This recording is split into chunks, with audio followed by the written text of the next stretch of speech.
Good morning, Twitch. How's it going, everybody? We're back at it again for another Rogue Trader playthrough. Last we left off, we just got Foulstone after making our way out of the Furibundus system. I actually remembered its name. Oh my. Sorry, I'm just checking out some stuff. Uh, that's good. I don't care about the heretical points. I do care about the Fellowship of the Void and the profit factor. Oh, we also have to have a really good reputation with Drusians. Sorry, I'm just checking stuff out. Ah, this is how we get it. This doesn't turn anything off, right?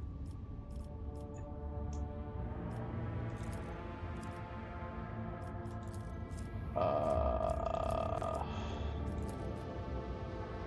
blocks, yeah, okay. So yes, none of these block a corresponding thing. Um, that being said, we're gonna need a mechanics. But we could do 1000 face. That'll get us the compliance we need for indulgence for sale.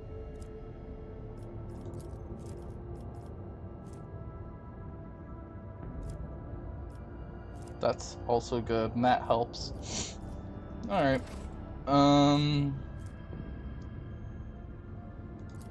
Anyway, we have people, we even have weapons, which is rare this early in the game. Mechanisms are gonna be a little rough. But let's head off. We've been doing some spaceship combat. We've been doing a bunch. So we can either go to Janus, but before that, I'm going to want to hop around here. Lord Captain, I hasten to report the disturbing news brought to me by the machine spirits of the ship. The matter is extremely delicate and concerns Lady Cassia. You see, since our first day aboard, her presence has been a disturbance to the crew's way of life. If you'll allow, I've prepared a detailed report. Deliver your report. The first incident occurred immediately after our departure from Urak 5. The Lady Navigator chastised one of the ship's runners, after which he went to his living quarters, killed his family, and then shot himself. The second incident was noted while traversing the warp. The Lady Navigator gave the pilot the wrong instructions, and the void ship was thrown off course for a matter of minutes. But this was enough for the forces of the Immaterium to anger the machine spirits enough to start a fire in the service bay. After that, officers living near the Lady Navigator's quarters began to express extreme emotions: hysteria, apathy, euphoria, rage. This is quite detrimental to crew morale and performance. The last incident was recorded on Footfall. Around 100 living birds were delivered on board during our stay on Footfall, each bird costing a hefty sum, but I failed to discover their purpose and subsequent fate. I was also told about a conflict between the Lady Navigator and the Seneschal. Alas, with no details. If you like, you can ask Master Wazarian directly. Things are even worse with Jay Hidari. I intercepted a voxcast in which she promised she would, and I quote, end that Casca, if she ever saw her again. If I may, Lord Captain, the Lady Navigator's state of mind worries me. She is self-contained and does not mesh with the crew at all, which is why everyone avoids her. Even senior officers can be superstitious. I fear that only you are in the position to talk to her on equal footing and improve the situation, for the sake of crew's safety and that of Lady Cassia herself.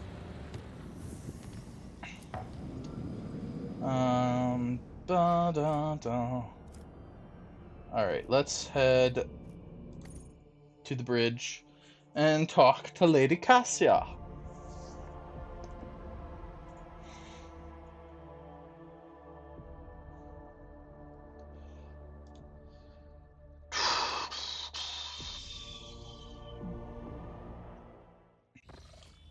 Lady, actually, let's talk to Abelard Lord first. Captain. I hear you say exchange word recently. What happened? And who brought this piece of news to you, I wonder?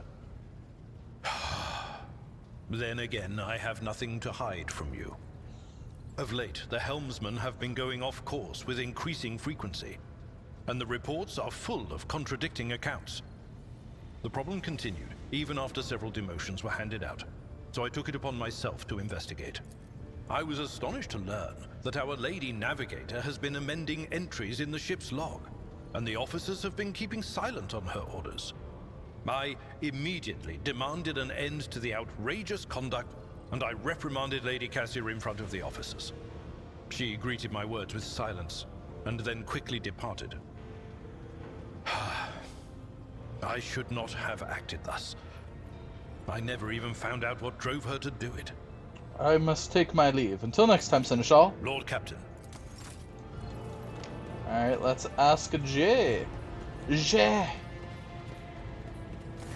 May the Exalted One protect you. Have you grown bored without our little talk, Shireen? I heard you had a falling out with Cassia. You even threatened to kill her? So, Vigdis is snooping in on my Vox line. I wasn't threatening your navigator. I didn't even think about it. I was just relaxing in the good company of fragrant Amasak, sweet-scented Laho, and a handful of new friends from the upper decks.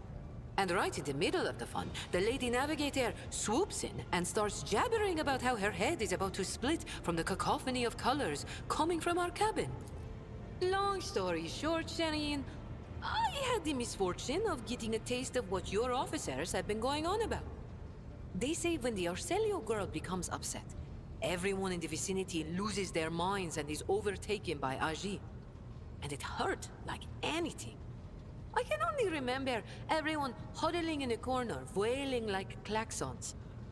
As for Cassia, I think Cassia was flustered by the state of our clothes, which were very meager back then, as you understand. Before I could get my bearings, the poor thing was gone. The whole situation was awkward. As for the threats, they were addressed to one of the girls I'd been foolish enough to invite to our little party.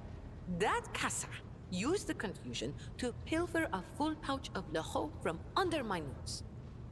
I'll see you later. Oh, I have no doubt you will.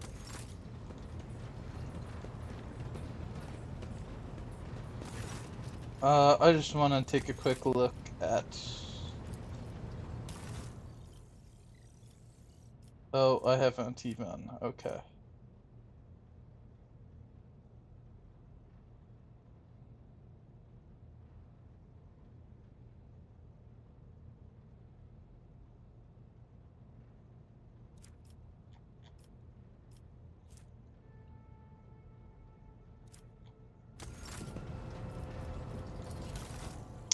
Oh, I'm so very close with the Drusians.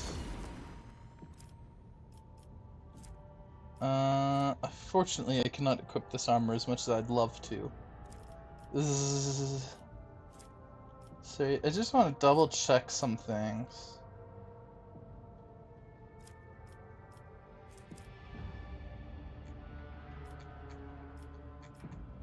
Oh, I did buy that. And then the Explorators. This is what I was looking for, and this. Okay, so I need a single profit factor more. I will work on it. Some of this stuff's pretty good. Especially this. I kind of want that for myself, because who needs fellowship? Am I right?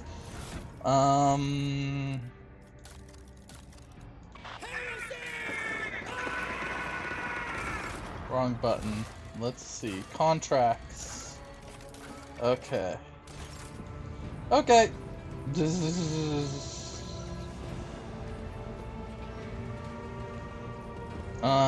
So let's speak with Cassia. Words cannot describe how boring the bridge is without our stimulating conversations. I've heard rumors that you're not getting well along with the crew. Panic flashes in her ruby-red eyes, and your heart starts beating a little faster while your hands grow cold. Not here. I'm begging you. Aren't noblemen supposed to discuss such things away from the servants? Let us go to my study. No one will disturb us Then there. lead the way, and I will answer all of your questions. What is it that you wanted to talk about, Lord Captain?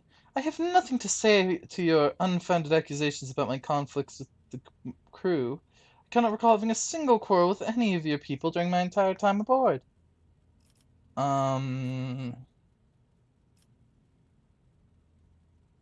You've been willfully changing entries in the ship's logbook and forbidding officers from reporting it to Abelard. I beg to differ. I read numerous books on Astronatarus, and can swear on House Asorlio's honor that your officers are entering data in complete contravention of regulations. False terms, random distance between lines, spelling mistakes, and even the simplest of words. I've spent the last few cycles correcting the latest log entries, and I thought it would please Master Abelard, as he is so fond of order. And yet the Seneschal did not appreciate my efforts, and for some reason called them an outrage. Even though mere days before he had been swaddling me in warm yellow words. I noticed all your people do this when they are expressing sympathy. I merely wanted to repay the Seneschal with the same courtesy. Perhaps he finds my friendliness off-putting?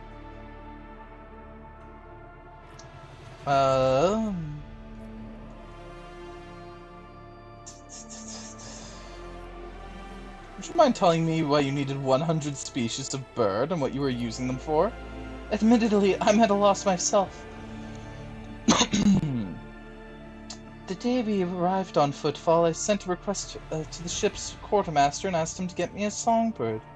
But he never asked for clarification, and shortly before we left, I had countless numbers of cages delivered to me, all wrapped in bright red panic with flickering tints of fear. There was a bird in every one. I was so excited, I thought I would have 100 friends instead of just one. They were squeaking so piteously. I let the poor things out. I even fed them my breakfast and dinner, but the stupid birds would not stop chittering even after bedtime. They were dashing about my room, smacking me in the face with their wings, and defecating. I became angry, and suddenly they started pecking at each other's eyes and attacking me. Then I became afraid, and they fell over dead. I do not think I want to keep pets anymore.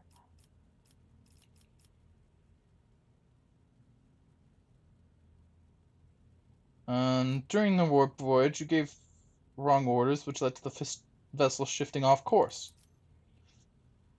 I saw something in the warp. Something vast, predatory, shimmering with indescribable color. It came from nowhere and stared at the ship with hundreds of hungry eyes. Right there in our path! I decided to change the course while it was still possible, but did not want to sow panic. Would it have been better to tell the crew we were heading straight into a monster's gaping maw? The messenger you rebuked butchered his family and then killed himself. I haven't rebuked a single errand boy on this ship. I think I remember. A kind young man with a shy smile and skillful fingers, with too much rotten ochre on his shoulders. I grew tired of the disgusting Kyler and advised him to lighten his burden by casting the weight off his shoulders. He did not come next day, or ever again. The officers are reluctant to be quartered next to your chambers because of the constant emotional outbursts it causes them. Some even maim themselves and others. I already told you I cannot control my abilities. What else do you want from me? Will I be assigned a pariah chaperone, or will you put me in suppressing shackles? I think I've heard enough. Will you share your thoughts with me?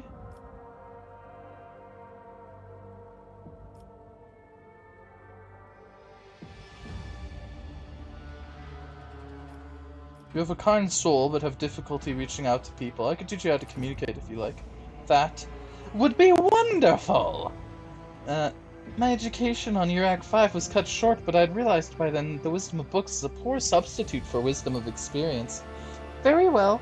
Since we have done this, since we're done with this misunderstanding, I'd like to change the subject. It would only be fair for me to ask you a few questions, wouldn't it? Uh, do not mistake me. I'm not going to accuse you of anything. It's just that you're the most worthy interlocutor on this ship, and you are always so busy. What would you like to ask?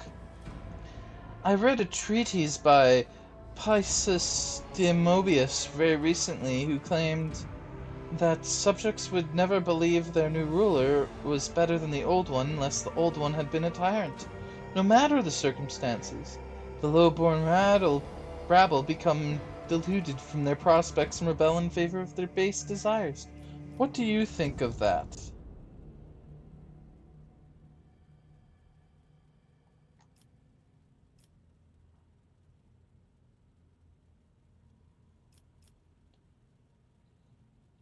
Your interpretation of this classical text is not entirely correct. If the subjects have grown accustomed to the ruling house, all the sovereign must do is refrain from breaching long-standing traditions. Adjust unwanted laws as gradually as you would shift the bed of a flooded river, and no one will ever take your power from you. Indeed, I was not wrong about your merits or your ability to hold a conversation. I hope my second question does not confound you either. Uh, oh boy, can I even make this? Ah!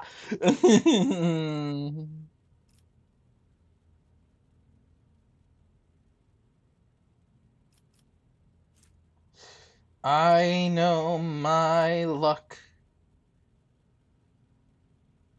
Alright, according to the 20 tomes penned by the preacher Eustache Istvan the Forgotten, mercy and cruelty go through the world hand in hand, but people flock only to one pan of the scales. Would you rather inspire fear in your followers or be magnanimous and choose awe? So there's an answer I prefer. I'm gonna do it. One must be a tyrant, a friend, and a jester to one's subjects. What matters is that uh, what matters is that to clearly discern which role is required at the given moment. There's so much power in your words, power that makes me want to join you. I understand now why your subjects are eager to follow you. I admit, I'm afraid we are too different, and yet you help me realize that I can be candid with you. Please do continue. I must confess that sometimes I can hardly bear the burden of the house is placed upon me. I feel I'm not doing my best.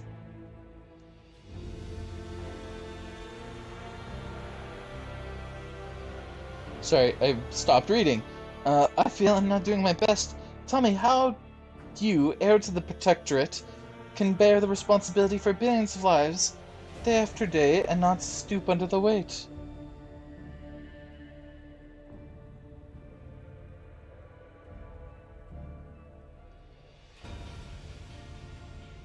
'Tis my duty, whether I like it or not. No.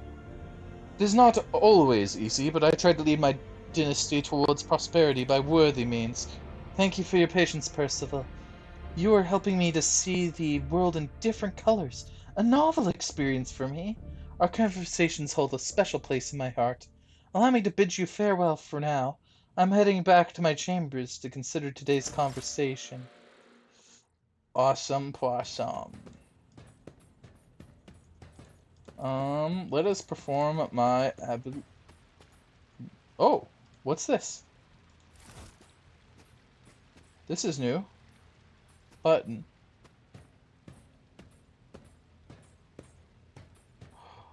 Da da da da. Oh, new thing. The user. All right. Using combat stimulants does not inflict negative effects. Oh, that's great. The user inflicts 0 plus bleeding, does not include levels 0 plus. What? That's kind of awesome.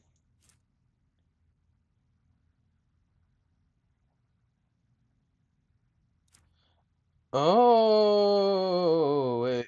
Um,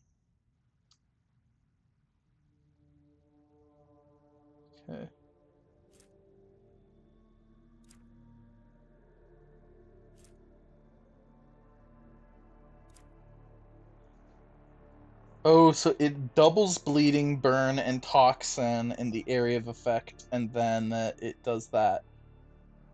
Okay, interesting. This is the really good one. Using combat stimulants does not inflict negative effects? Alright. I'm glad I came here. That's awesome.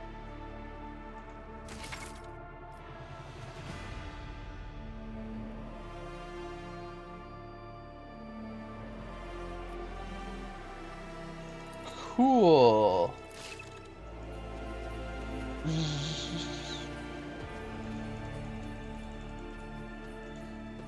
Yeah, right now I want to be the explorator's best friend.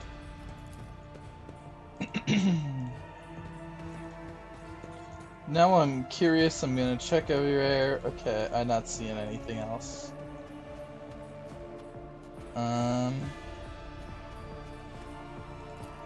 Perform my abulations.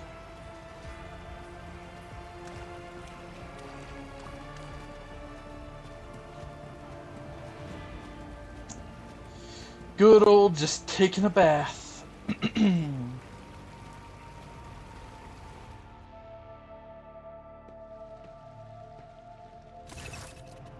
The soothing water caresses your skin, caresses your senses, and your grateful muscles welcome the chance to rest. A pleasant languor spreads through your body as you allow yourself a moment of quiet relaxation. The tension slowly retreats as you bring yourself to complete stillness, joint by joint, muscle by muscle, pore by pore. Before long, you have surrendered the bastion of your body to the bliss of oblivion. Troubles, worries, loss, such things do not belong in this newly established domain of tranquility. There are only the infinite waters of weightlessness in which, stripped of all things superficial, the mind of Percival von Valancius drifts in silent bliss. It is a conscious mind. What fills the consciousness? Thoughts of those keep him afloat in these waters. Who will drown? Who will he manage to pull to the surface? The strands of fate are fragile, yet woven together, they are strong. Not everyone is destined to see the voids through the end, but no one will be forgotten. The moment of serenity soon fades. The body reclaims the mind, binding it once more to the familiar shell of flesh, sinew, and bone. Let us end it for now. I will just occasionally do it. Every time you do this, you'll get the well-deserved rest ability, which gives you a higher initiative no matter what in the next combat.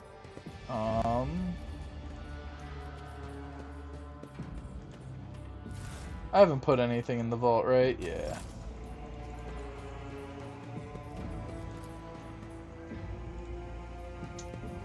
I'm just double checking. As you can see, we have 2 trophies.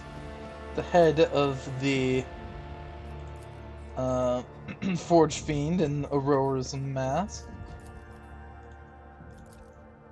Alright, let us... Just want to check. I am getting ever closer to Courage and Steel, which is a really good one.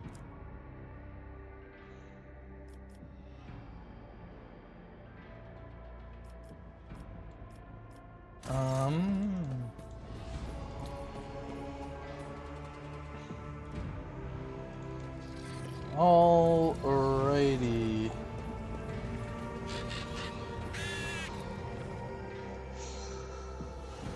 Yeah, I'll get some profit factor from my one job, and that with that I'll be able to afford inertial boots, which are what I want.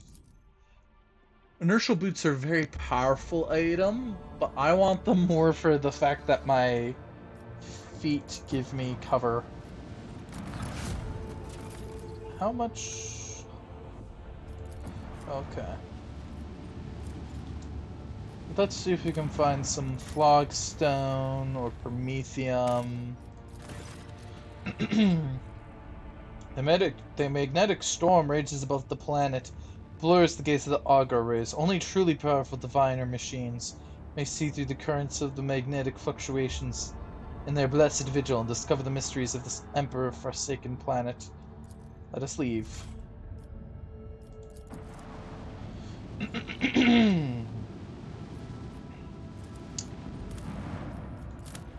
Scanning. The ruins of this ancient imperial city were discovered on a dead world, completely deprived of an ecosystem. According to the reports, the entire settlement is contained in a titanic glass dome that once held an artificial atmosphere. Your augurs detect the framework for 3 other similar structures that were never completed. For whatever reason, the dome systems failed and left behind in this city a ghost that never managed to become a proper colony of the Imperium. Send out crew to explore the temple district. We get 2 holy gifts. And the blessed bolter casing. Okay. No, you won't. Okay. The temple district is situated at the heart of the city. The God Emperor's statue, intricately carved from precious crystals, suspended beneath the dome, supported by chains of gold, and can be seen from anywhere in the colony. Inspired by the majestic sight, the expedition members set off to explore the area with renewed vigor. Soon enough, they stumble upon an ancient weapon lying on a pedestal wreathed in sunlight. The expedition brought it back to the ship and told many tales of how the Emperor himself, who had been watching from above, had directed their attention to the sacred relic. Order the scouts to gather as many supplies as possible. Beautiful. Your people flood the city like a tidal wave, filled building after building, bunkhouse after bunkhouse, and recede from its quiet streets just as quickly. There were plenty of useful things among their findings, including foodstuffs and weapons. Drain the remaining fuels, they won't be needing it anymore. It takes several trips to deliver the massive Prometheum storage tanks to your vessel. The crew grimly points out that the colony was running out of fuel. Had the life support systems not failed prematurely, the locals would have perished due to lack of energy. Explore the palace. We gain a profit factor. Da da da da. And a ghost sword.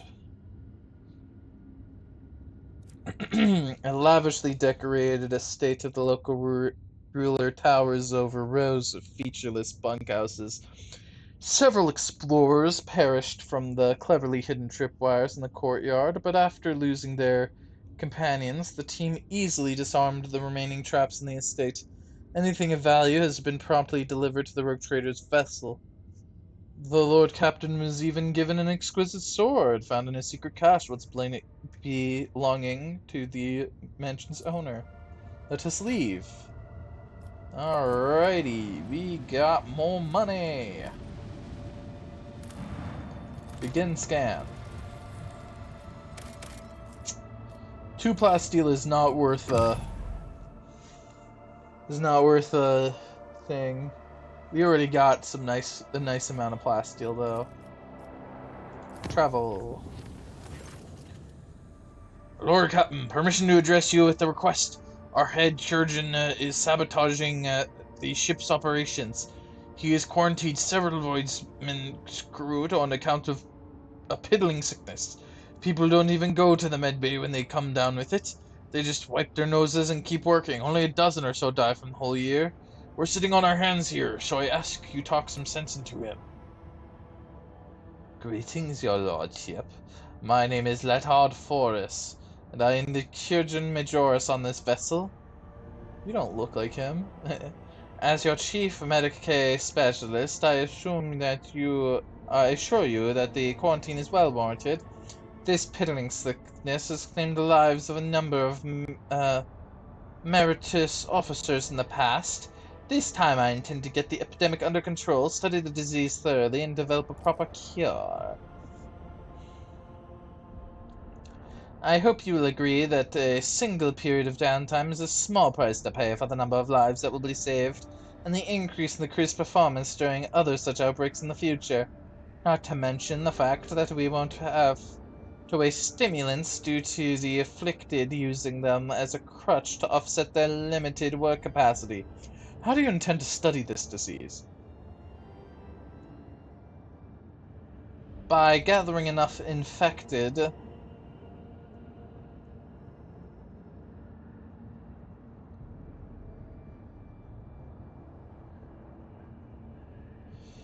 individuals together, letting the illness progress, comprehending its properties, and finally killing it.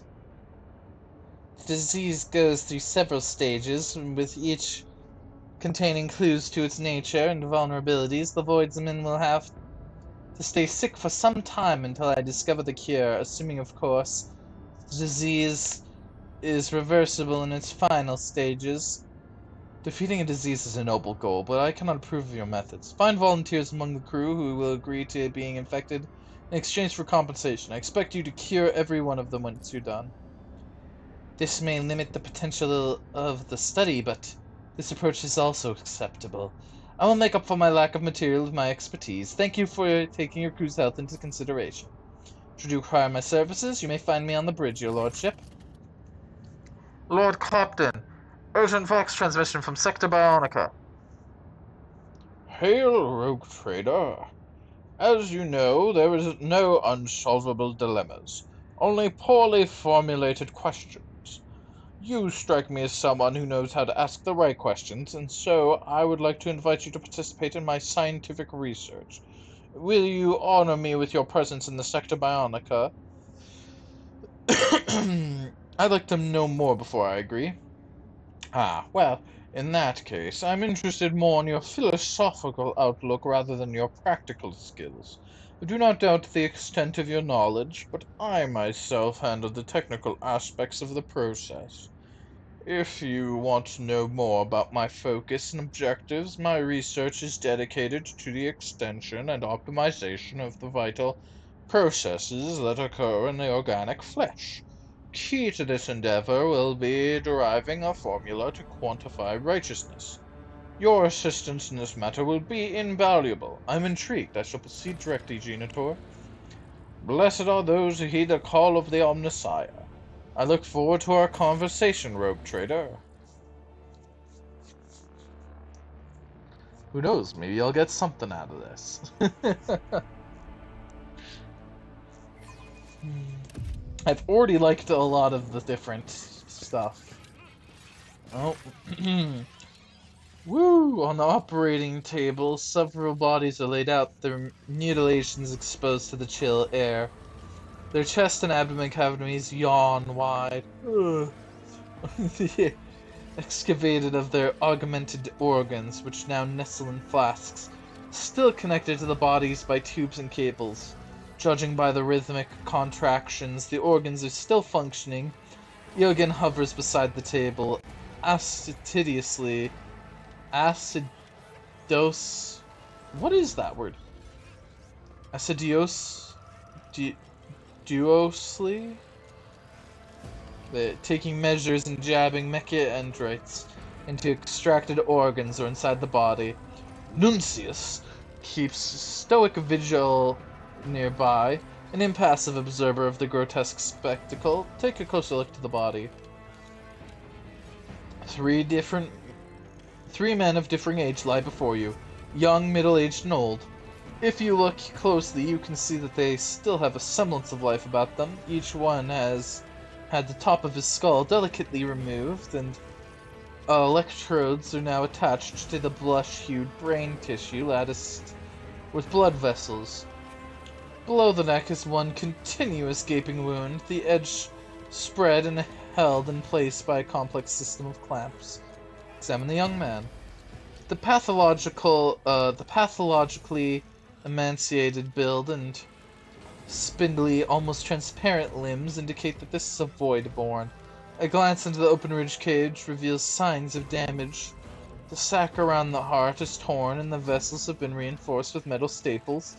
The poor youth's heart is half augment. Both ventricles have been replaced by pumps, which are connected to opaque tubes that run to the Medicaid device's reservoir. The young man's neck is tattooed with the Bay Code and job title. Seems he's a common worker of the lower decks. Examine the old man. Whoops! Examine the old man. The old man's eyelids are closed and his face is serene. He might appear to be sleeping peacefully were it not for the deathly pallor of his face and his monstrously mangled neck. He had been fitted with a voice implant at some point previously, but it had recently been wrenched from the unfortunate man's body. Every so often, the metal hose, now serving as his trachea, emits a reedy whistling sound. He is clutched with something tightly in his right hand. It is an ornate set of prayer beads, the kind that used by ordained servants of the ecclesiarchy. Examine the man. With his well-developed musculature and strong bones, the man presents a stark contrast to the others. His left arm is missing, along with part of his shoulder. Shreds of major vessels protrude from the neatly trimmed stump. They have been closed off with bizarre-looking end caps that are wired to a metal arm nearly lying nearby. The Enforcer's emblem is a tattoo on his neck, topped with the Von Valencia's coat of arms. No, dearest colleague. That would be excessive. Nuncius, shed some light on these experiments, would you? Nuncius obediently turns on his built-in lumen, illuminating the subjects of the table. It seems he is unwilling to diverge the subtleties of the experiments, silently ceding the right to answer to Eogunn. The Manipulus's massive bulk spines around to face you, his eyes dancing with excitement. Oh, rogue traitor! Your arrival has triggered a cascade of impulses in the prefrontal cortex of my brain. Delight! That's the word I was searching for! Cast off your worries. The subjects of this experiment have been preserved through a combination of alchemical compounds, local transactions of the motive force, and moderately invasive augmentation procedures. In other words, all three are very much alive. Throughout this speech, Eogunn's Machiandrates continue their manipulation of the bodies. The crux. All three organisms were found in critical condition. I asked myself, in their usefulness and productive capacity truly at an end? Nonsense. To move from a state of being to a state of non-being entails no benefits or meaning. I personally ensure that their vital functions were preserved. Our goal could not be simpler, to vanquish death by creating the perfect righteous man. That which I have dubbed the Triasmata. Needless to say, the procedure is highly experimental and demands a certain looseness of interpretation in regard to augmentation canons, as well as integration of components that would incur the Imperium's disapproval. But the Omnicide teaches us to surmount any obstacle in the name of knowledge, especially when pursuing a group of such magnitude. Trisomata, what is that? The Triune essence, the amalgam of the best constituent part of three individuals who have excelled themselves in service. Metaphysically, it consists of three beginnings: mortal flesh, ferrum sanctum, and righteousness. By creating the perfect combination, we will achieve a totality that is vastly superior to its components in its qualities and usefulness to the Imperium. What is the practical significance of this experiment? In the current state, each of the subjects is doomed, but just as parts of a dying mechanism can be combined to create a functioning machine, so too can these subjects be combined into a single entity, granting them continued life through the correct configuration of the Ferrum Sanctum and organic components of all three. The only thing I require to continue is the experiments is the solution to my dilemma. Which subject should serve as the basis? How did you decide to create a Transimata out of these three? There are strong arguments in favor of each of them. Firstly, they all perform their service impeccably, which suggests outstanding human qualities. Second, each body is robust enough to receive the blessing of the Omnissiah. And thirdly, there is no other chance of salvation for any of them.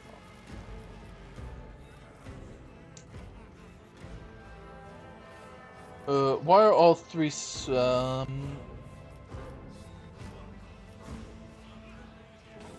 why is this experiment so important to you?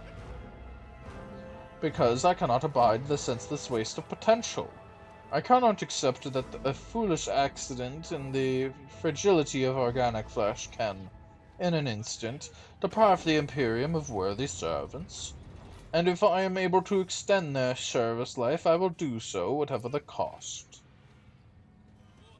What did I roll? Woof. Woof. Woof. Any more questions plaguing you, rogue traitor?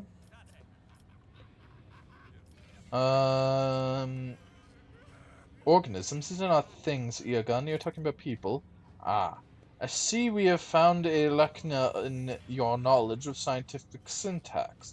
An organism is... Eogunn breaks off and casts a confused look at Nuncius. Apologies, rogue trader. I am not well versed in contact with laypersons. Nuncius far surpasses me in every way when it comes to communication. I recognize that these individuals have minds, desires, and needs. I have not attempted to interfere with their personalities. On the contrary, I wholly admire each for their own traits. I use the term organism with nothing but the deepest respect for these men's vital functions. Very well, I will help. Actually, let's just keep on asking questions. Such talk of deviation from canons and mysterious components sounds suspiciously akin to heresy. Far from it.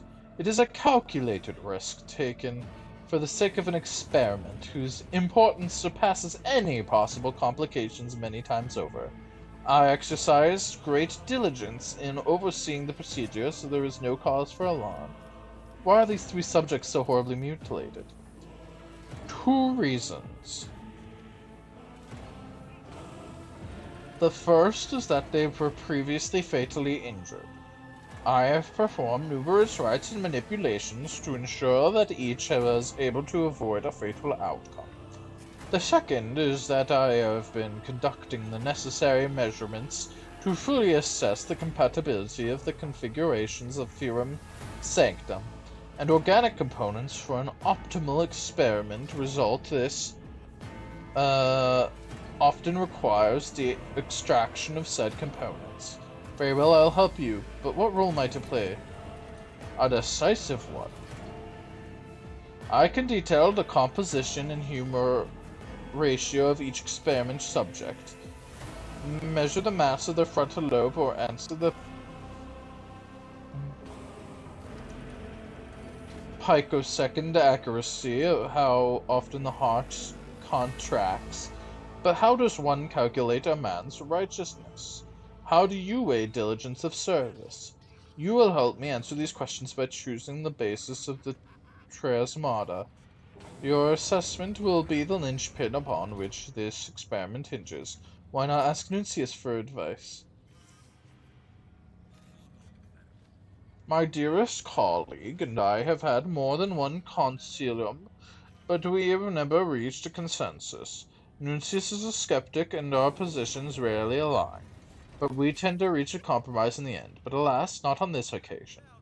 The only thing we agree on is the need for a third opinion. Only you can furnish us with said option. That is an incontrovertible fact. What is it that Nuncius disagrees with? The serval skull hovers in a haughty silence, which is broken only by Eogunn's sighs of exasperation. To condense his overly pedantic response, Nuncius does not consider righteousness to be in any way a significant factor in this research. Had I any less respect for my dearest colleague, I would say that this constitutes an egregious misunderstanding of the concept of the Triasomata, and is indicative of extremely close-mindedness. but such remarks are beneath me.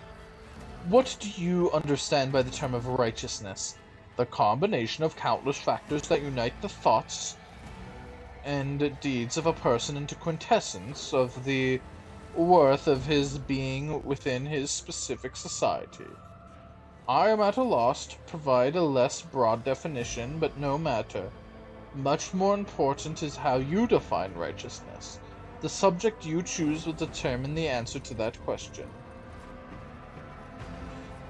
Why not just combine all three minds to serve as the basis?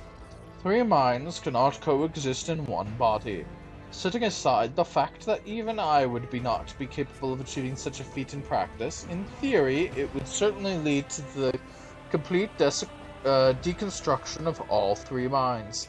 Some less flexible thinkers might even consider it heresy. As my dearest colleague rightly notes, we have encountered many such points of content over the years. Before I make my choice, tell me the merits of all three. Enforcer Lorink. He has diligently served on the ship since birth. A participant in countless combat landings, where he was a model of valor and steadfastness. He was known on the lower decks for being tough but fair. His last act of heroism with the rescue of an enforcer patrol and a number of workers on deck 515 Ether 2. Lorink placed his body over a crack grenade thrown from the crowd by a mutineer. Okay, so we're making Captain America if we pick him. Preacher Cleophant. Originally assigned to serve in the ship's reliquary, he rejected the luxury of a chapel in favor of an eternal pilgrimage on the decks where no servant of the ecclesiarchy had ever set foot.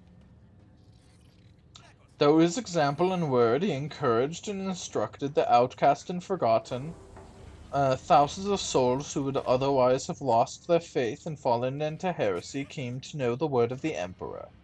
But it only took one to end Cleophant's preaching for good. A madman attacked him during a sermon and managed to rip out the preacher's vocal implant before the crowd tore him apart. Miss Koch, a ventilation shaft crawler from Sorting Hub 10. He dutifully burned mold, slime, and vermin, and would be the first to climb into the blocked ducts, risking his life to deliver recycled air into the sector. He was a true believer and never lamented his lot. On his final foray, he saved hundreds of workers using his body to plunge a hole in a combustible gas pipe. The toxicity led to cardiac arrest and blood poisoning. I'm ready to make my decision. Who will form the basis of the Trier's Armada? The Enforcer. The choice has been made, but will you deign to answer my question, why him? I must know your thought process. He sacrificed himself for many. Selflessness is the highest expression of righteousness. Thank you, Percival. This is it, the solution to our dilemma. I will begin the triasomia procedure. May organic flesh and sacred machine be one. We're making Captain America. With barely an audible crunch, Eogunn's injector mecha-android pierces his brain tissue. The man's face contorts in anguish and his back arches in a fit of spasms. His brows furrow, the genitor delivers a powerful pulse of the motive force, and the unfortunate man drops limply back down on the table. The tech priest's manipulators dart between the three bodies, separating Oregon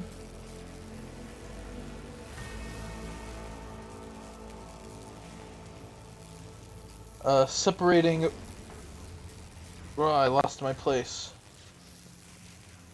Changer delivers a powerful pulse of the motive force. The tech priest manipulators dart between the three bodies, separating organs, augments, and limbs, and transplanting them to the new host. Discharges of energy corsate around Eogunn's hulking figure, growing brighter and brighter until the final flash leaves you temporarily blinded. When your vision returns, you see the manipulus carefully releasing the subject's limbs from their restraints. The process is complete.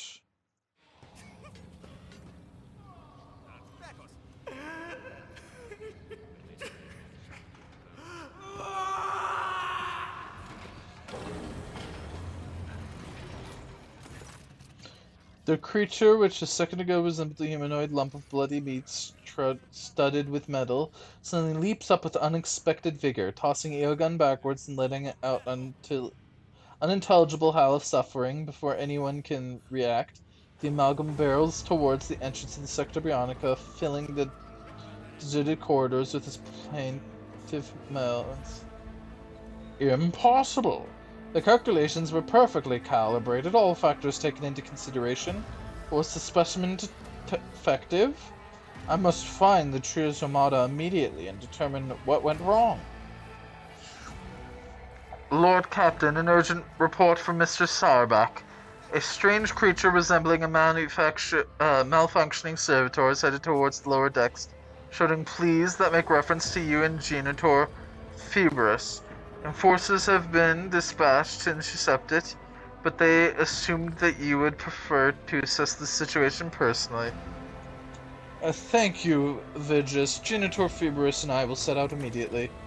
One way or another, we must see the experiment through to the end.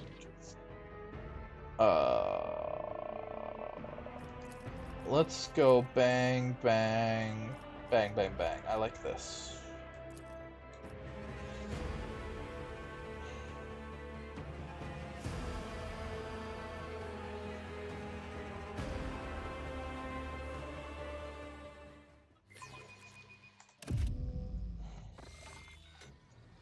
Rise to the top Oh, or get left in the dust. We're down here again? Bloody bare footprints stretch further down the passageway. The air smells of machine unguents and Medicaid substances. Sorry, I just want to see if there's anything new here to loot. Because I recognize this is from Act 1, where we told off... Oh, there is a new item. Oh. Let us not dawdle. Maybe it's not new, maybe I just didn't pick it up.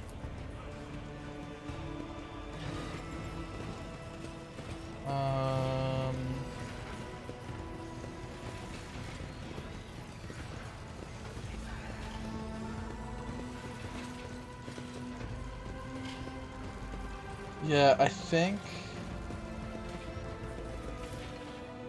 workers huddled on the floor. The implant of the mechanical hand of his shattered shoulder.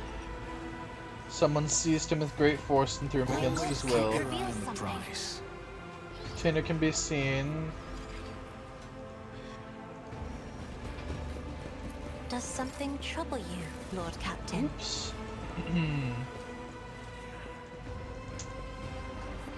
But I cannot interact with this. I can. My success is an The gauge shows the stream in the pipe. However, it does not reach. Okay, but I do not think I can interact with any of this. Is there money to be made? Right? Yeah.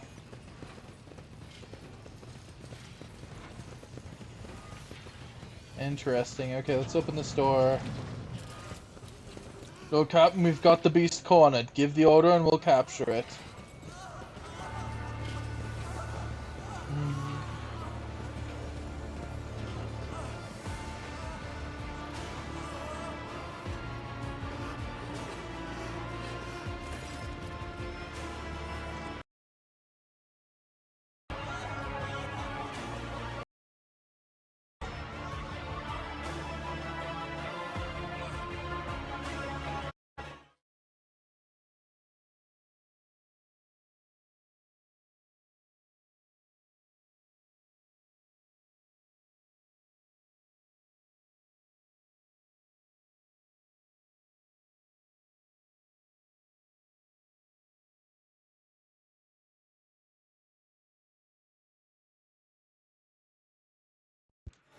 There we go. Okay, I've been having a massive bug in my system. I apologize for things going silent for a bit. I seem to have a lot of big Bluetooth issues lately, and I do not know how to fix it. The connections just turn off. Anyway, the Triazomata lies prostrate before the entrance of the bay. The faint Aquila on the door, the only witness to his incoherent babbling, his hysteric wails of the righteous Trian man are interrupted from time to time by the clanging of his augmented skull against the deck.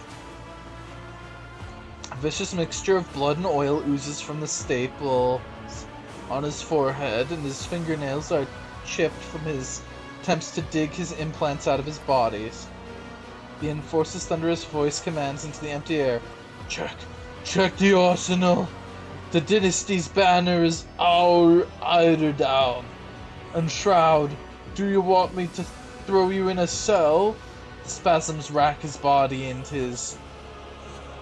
Oh, great. Because of the issues, that's not working anymore. Great, wonderful. Spasm racks his body, and his already muddled speech turned into frightening cacophony that barely sounds like a language. Suddenly, the Triasomata pounds his head against the deck and spews for another adley of ragged sentences. Please come back alive. Where's your helmet, soldier? God, Emperor, I will not be afraid. I will not be afraid. The subjects left Sector Bionica prematurely. Nuncius is right. I was so absorbed in the Triasomia procedure and its successful outcome that I made the mistake of unfastening the restraints before the psychological evaluation could be conducted. Rogue Trader, we must stabilize the Triasomata before the specimen is lost forever to us.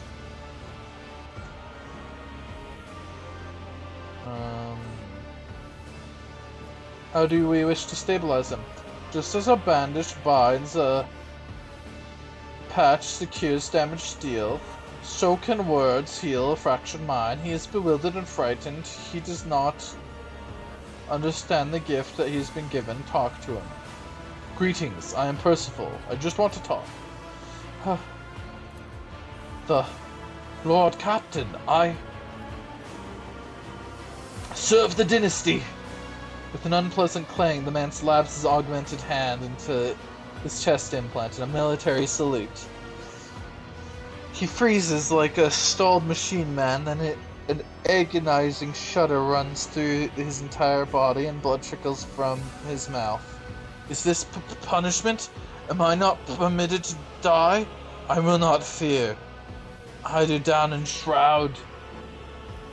You have undergone a grave operation. The implants need time to settle, and your body and mind need time to adapt. I promise you will feel better. The pain will fade. The dynasty's banner, my duty. Let me look at you. I will ease your pain.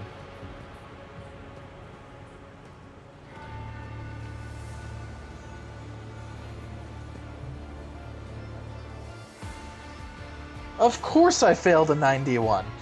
Like, what else can you expect?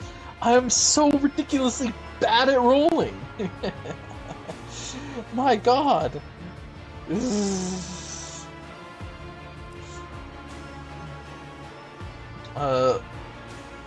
Why are you maiming yourself? Destroy the enemy. Check the arsenal. My body is the enemy. Not mine, not mine, not mine. It's gnawing at me from within, taunting me. I'll destroy it. Well, hey, I succeeded the 30 because I rolled a 93. The dynasty's banner, enforcer. Check the arsenal, the slashing sword and bulwark of the dynasty. I give my life because of my duty. My duty. They stop. The poor man's shoulder slowly slumps and convulses steadily subside. His ludicity does not last long. The amalgam's eyes soon go blank, and his mouth stretches into a blissful smile. Rocking peacefully and drooling, he remembers broken snippets from his former life and prayers to the Emperor. Absurd! Unacceptable! You have succeeded in pacifying him, but the Trios Armada is rejecting the attempts to the implanted machine spirits to contain the cognitive entropy. Total personality degradation is inevitable. I must reassemble him.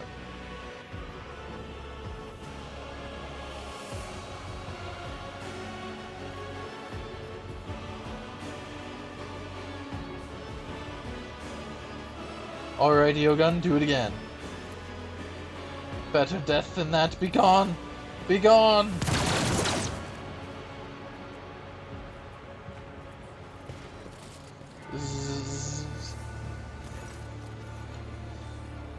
Rogue Trader, I'm experiencing a cognitive block. I have analyzed every possible failure hypothesis and double-checked every step I made, and I have failed to identify a single mistake.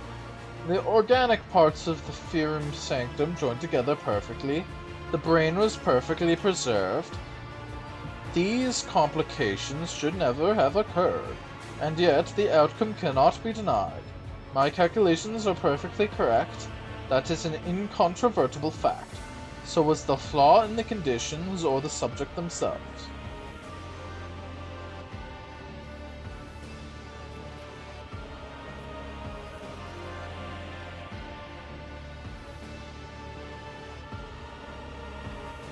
The worker, the enforcer, and the priest have their own purpose.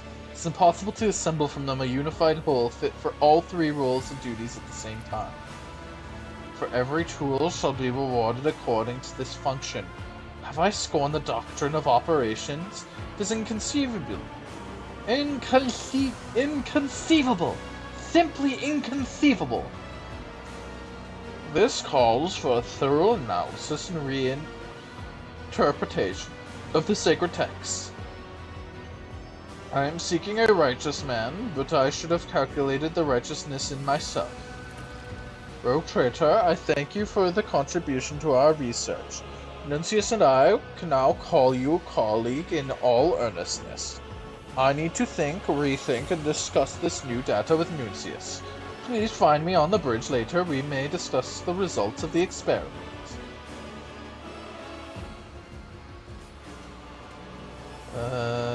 What is here? Junk. The Mangalaquilla gleams through the tragedy.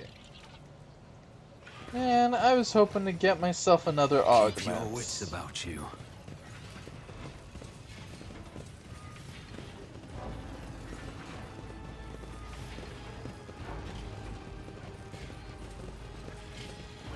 Yeah, I do not think that there is any loot for me to grab, which is sad.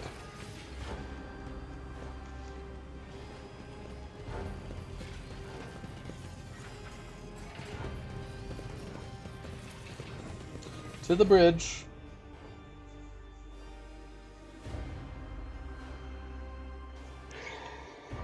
Wow.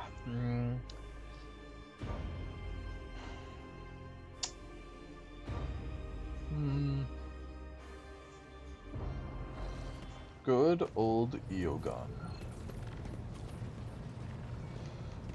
I actually remembered where he was. Rogue Trader, your timing is impeccable. I am ready to discuss the fascinating experiment we have been conducting in the Sector Bionica, and on other decks. Isn't Nuncius jealous of your new cyber A companion? preposterous notion. My cybernetic companion is merely an auxiliary tool. It is far less sophisticated than Nuncius, and lacks his outstanding communication skills and sharp intellect.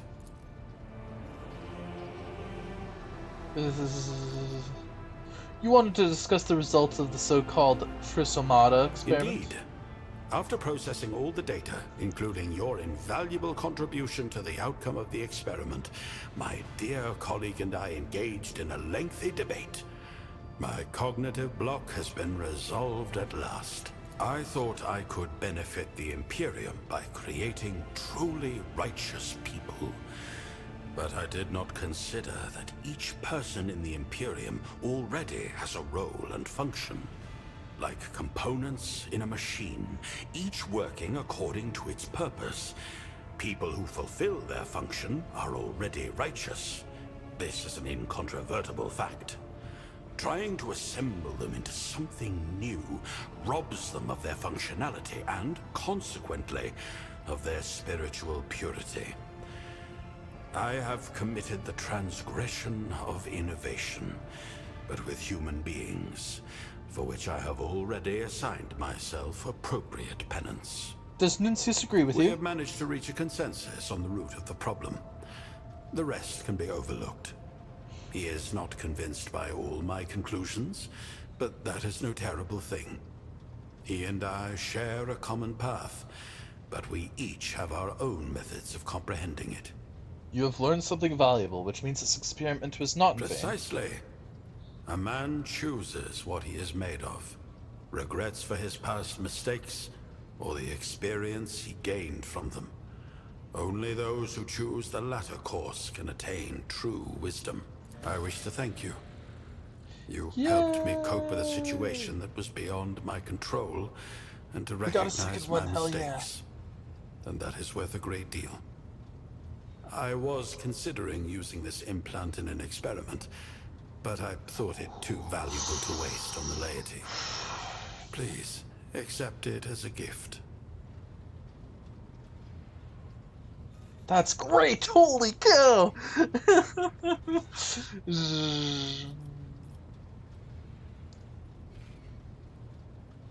I'm I can only to learn encourage more. such a thirst for knowledge. Ask away. What is the Adeptus Mechanicus' view on augmentation among the A laity? difficult question, and thus an interesting one. From the perspective of the cult Mechanicus, augmentation is an unalloyed good. Flesh is weak, and replacing it brings us closer to the Omnissiah. But this good is also a supreme privilege. Every augmetic is a man-made miracle that glorifies the machine god. And not every layperson is worthy of such a blessing. The majority of laypersons who have lost limbs or organs are at best furnished with the most rudimentary prosthetics, if any at all. The exceptions are those who hold key posts in the Imperium, or who cannot perform their duties without replacing their organics with more efficient equivalents. And naturally, there are exceptional individuals, such as rogue traders, who can afford the best augments at the wave of their hand. Or rather, its loss. Just think about it. You are one of untold billions, and you succeeded in becoming a statistical improbability. How could one perceive anything in these metaphysical mathematics but the design of the machine god? Hypothetic, what augments do I you have have? a great many of them, and most possess rather esoteric functions that are difficult to explain to a layperson. The most obvious is the galvanic cell. My hull is quite heavy, so it is supported by a gravitic core, mechadendrites, of course, an alembic with an alchemical synthesizer, auxiliary cogitators, an eye with magnifiers and analyzers, a respiratory... My dearest colleague suggests that my answer is becoming tiresome. If you are curious, I would be pleased to attempt to compose a treatise on my construction. But the more difficult task will be to give it a form comprehensible to a layperson. Isn't your face rather too organic? Most priests have more input. If my physiognomy offends you, there is no need to hide it behind feigned interest. However, I will answer on the hypothesis that your question is sincere. My face looks as it does because that is how I prefer it. A Vox grill is practical, but there is something about speaking my thoughts aloud via an organic vocal apparatus. Consider it my little extravagance. Besides, appearances are deceiving. My internals have been extensively augmented, and I am fully fluent in lingua technis and binaric. My dearest colleague amply meets all other communication needs. Hypothetically, if a lumen burned out my chambers, could you With a suitable revive source it? of motive force to redistribute, I could light up the lumens of an entire deck, rogue trader. However, I do hope that is not the only application you will find for my talents. Fascinating.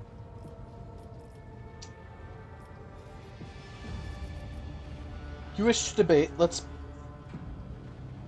You mentioned that you have knowledge of The Xenos. rank of Genitor grants me the right to study their foul anatomy and behavior for the purposes of identifying their weaknesses. I have personally dissected more than one specimen, and have even preserved specific body parts for further investigation. I research and study their technology to the same end. There is no shame in using our enemies' weapons against them, no matter what some narrow-minded colleagues may say. And what kind of Xenos do you The study? mythical kind, shall we say. The subject of my research is an ancient, unusually advanced xeno-civilization. Some among the tech clergy call them Nephilimeks, believing them to be the first creations of the Omnissiah. Others call them Iron Anathemas, considering them to be the spawn of abominable intelligence. But the initiated know them as Necrons. And believe me, the hand of the machine god has never touched these monstrous creatures. After more than 1 decade of searching, I have amassed a modest collection of objects that belonged to these Necrons. But I have never succeeded in understanding the purpose of most of them. Many believe that Necrons died out long ago, leaving behind only ruins of black rock. But I do not believe so. They exist still, and they are closer than they seem. You have heard from drunken voidfarers dread tales and speculations about metal creatures that do not know death. None of these stories ever sound plausible, let alone convincing. What objects do you have in your collection? That's the beauty of it. I don't know. Allow me to specify. It includes objects of mostly regular forms, cubes, spheres, cylinders, made of unknown black stone or metal. Many are covered in glyphs or patterns that cannot be deciphered. Fascinating trinkets that I have spent years studying, but have never progressed beyond flimsy theories that cannot be confirmed experimentally. Perhaps my approach is fundamentally flawed, or the objects are non-functional.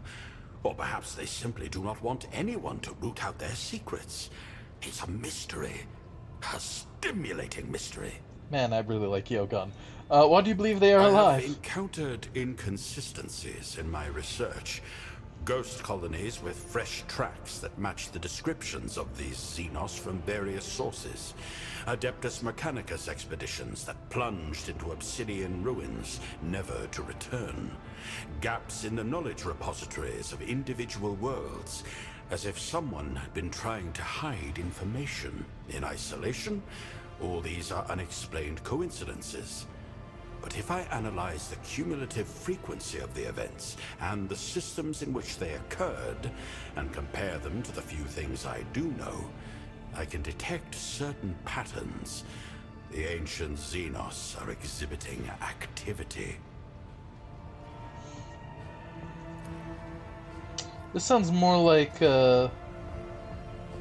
more than a belief. He has encountered these mythical Xenos or come very close to Eogunn. Eogunn, you haven't seen Necrons yourself, have you? An interesting question. I will answer it with another. Would I be able to tell a layperson of such an encounter without breaking my vows to the cult Mechanicus?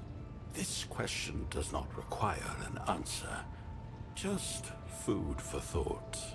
Let's talk about something I look else. forward to seeing what new topic of discussion you propose. I must take my leave. Actually, no. Let's debate. You wish to debate?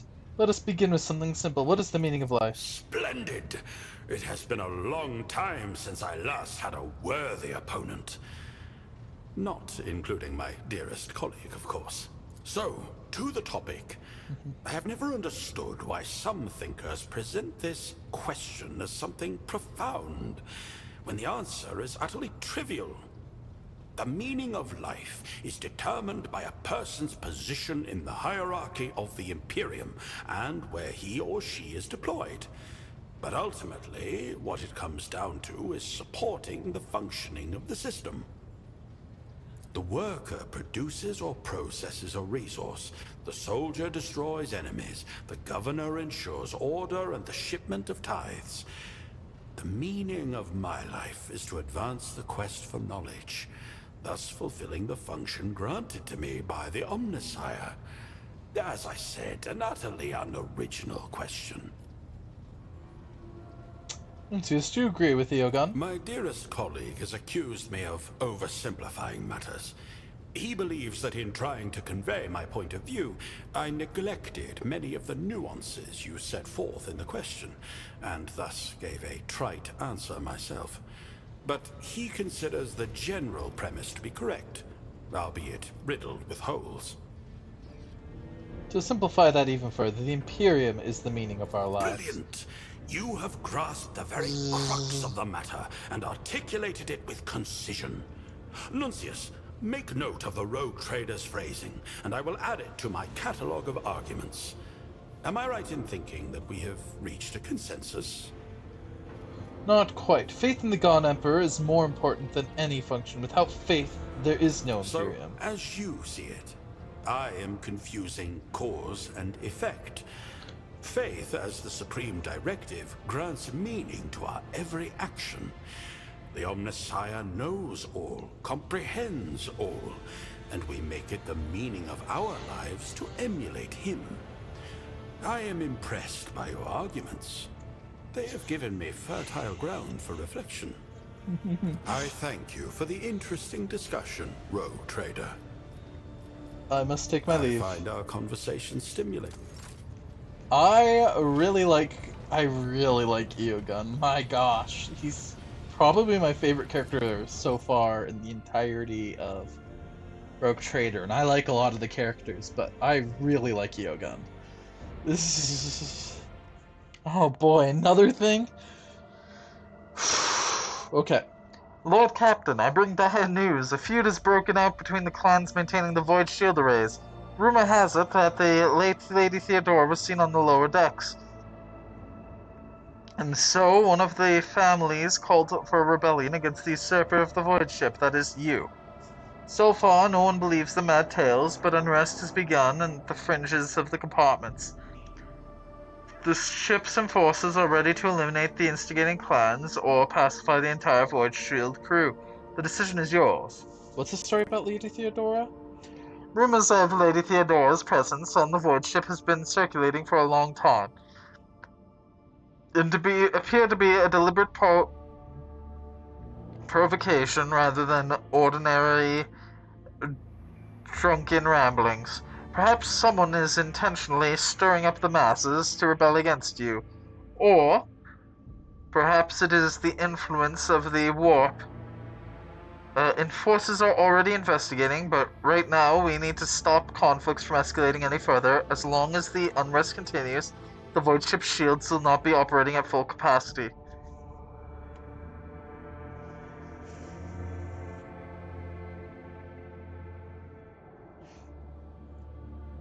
Pacify the entire Void Ship crew. Those who have succumbed to the provocation of the unruly are no less guilty. I'll see to it, Lord Captain. Alright, we finally made it. That was a big one for that journey. Colony management. Still working on it, okay.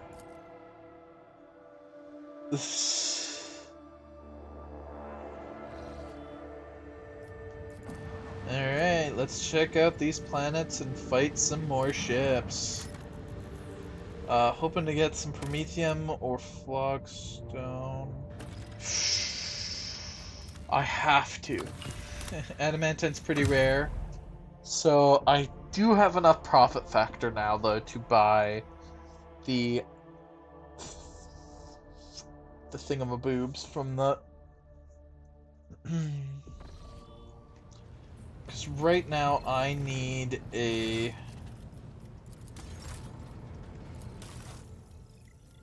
Yeah, I get 3 and the inertial boots. That's cool.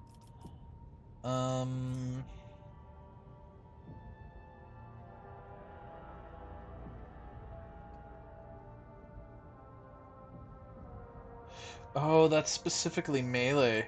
Fudge.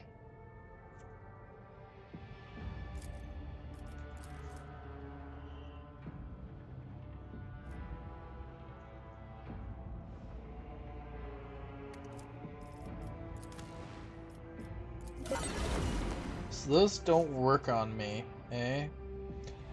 I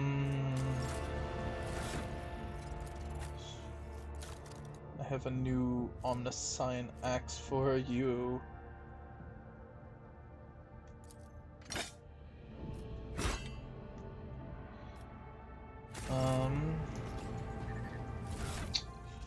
Hmm.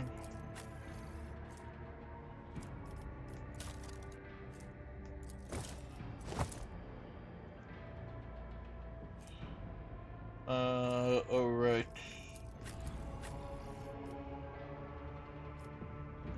Magenta. I get that. And...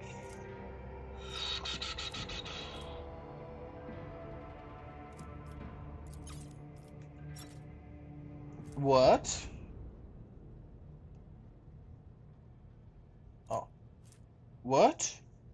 I thought I got her the talent to be able to equip those. Did I not? Maybe I didn't.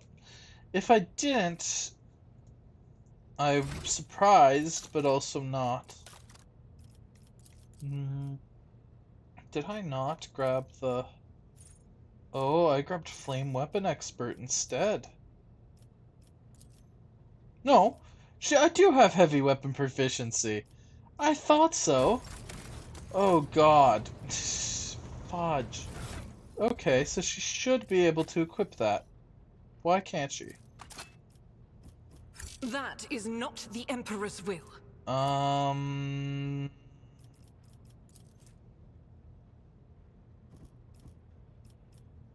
Yippee, another bug! Holy moly, have I been bugging out.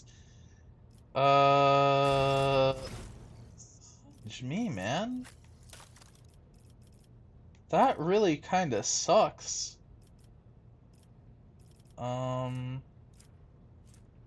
Yeah. I have it. Well, another bug. Oh no.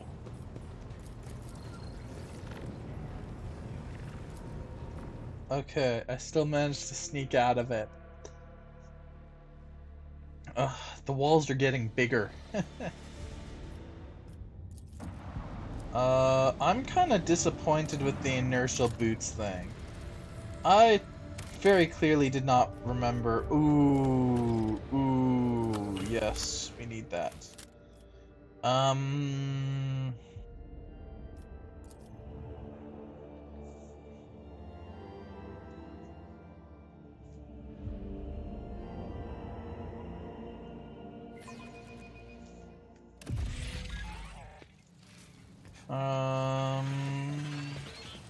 You are outdated and suboptimal.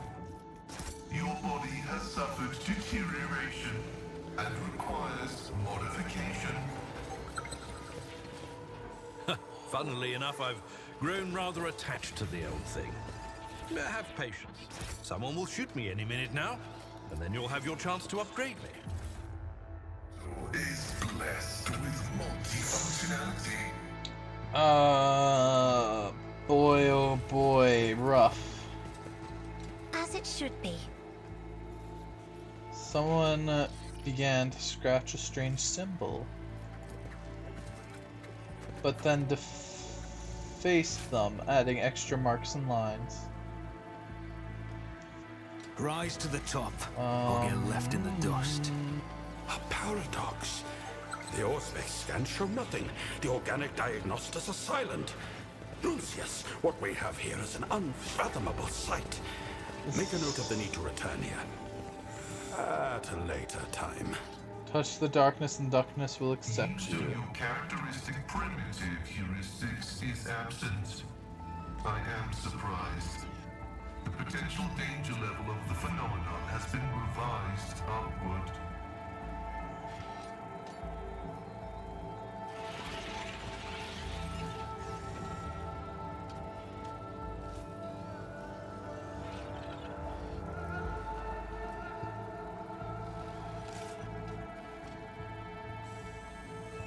Let us not dawdle.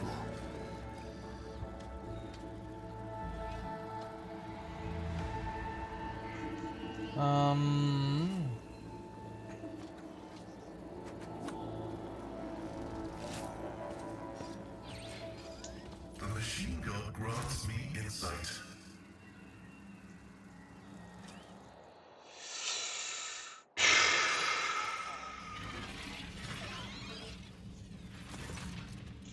The darkness swirls beneath your feet. Pardon me. A void of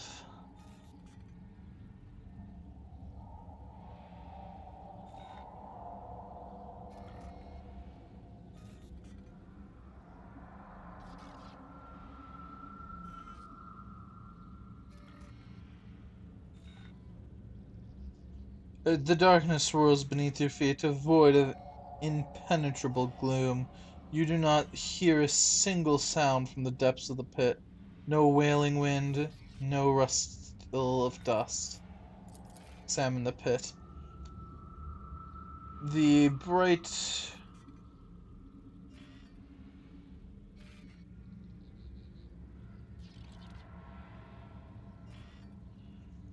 bright daylight cannot pierce the darkness laying over the slopes. The longer you look into the depths, the stronger the feeling grows that the darkness isn't just an absence of light. It is something immeasurably vast, endless, capable of reaching from the farthest stars of the swallowing galaxy. Through sheer force, you avert your gaze, lean over, and put your hand into the darkness. Submit to the entity's will. You are hit by a sudden wave of all-consuming silence. A moment later, the world around you disappears, leaving only black, viscous, boundless darkness. The absoluteness of it is overwhelming, and you slowly sink into the void that is sucking you in. What do you want from me? You find yourself on the floor of an abandoned estate. You feel someone's disgusting presence behind you, and raspy foul breath tickles your nostrils. A drop of water trickles down from the stone ceiling and shatters the silence. The deafening splash. The heavy door before you is open. You could try to escape now. It is now or never. Fight the creature.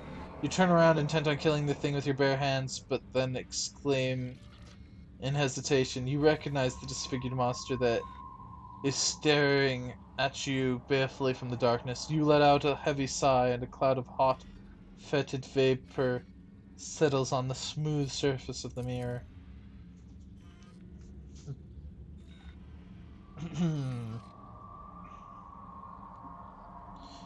You sit at the apex of a massive onyx pyramid. Your abilities are limitless. With a single thought, you can raise mountains, drain an ocean, or disperse the clouds, but nobody cares anymore.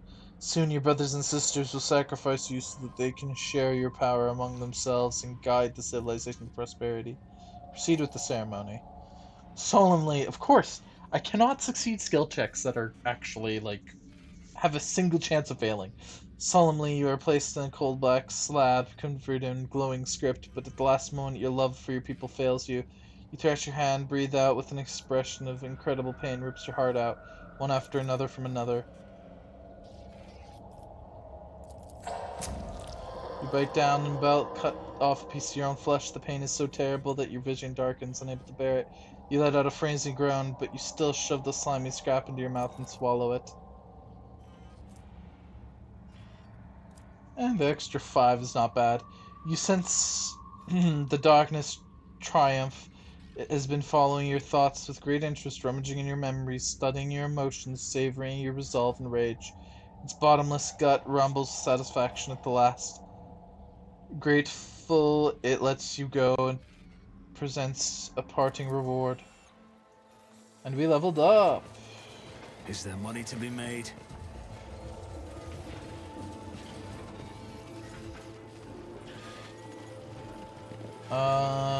I know that there is an item somewhere here.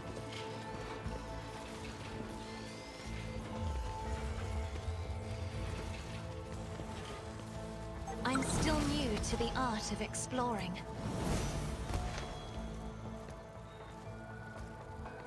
That's probably another fail. No, that was a succeed.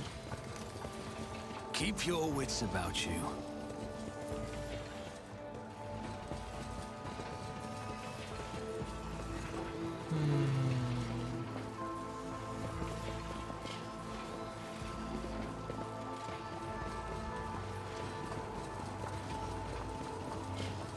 What a peculiar thing. You know what? It was here, yep.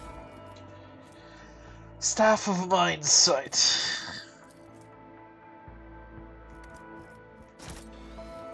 Alright, let us level. The great AP increase, intelligence, and we get a common talent.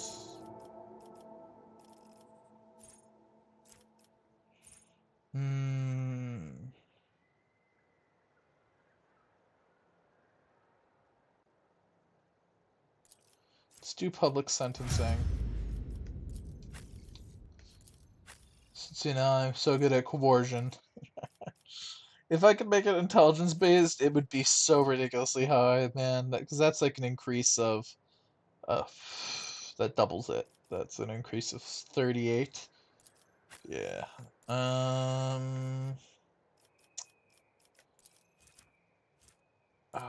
Probably perception. Oh boy, oh boy. Ballistic skill, I think I have to.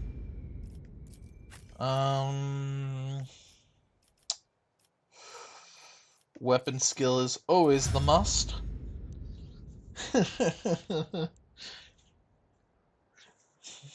So high.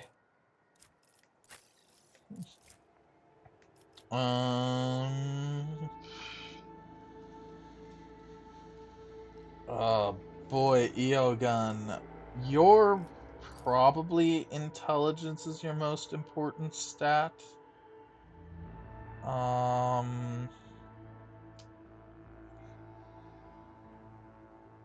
imagine.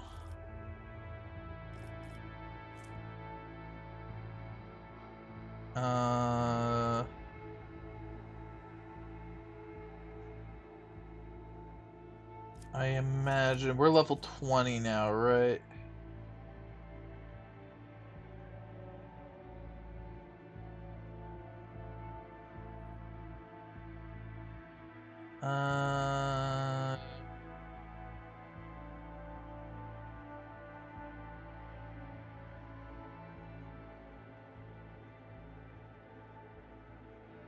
Has anyone actually made it?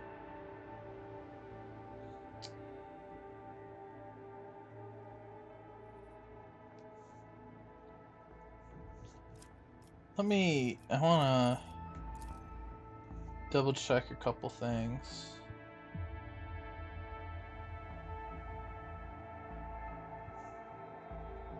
It has to be intelligence. I can't think of anything else for him. And weapon skill, of course. I always have a backup plan. Let us head off-world. My weapon skill's a little higher too.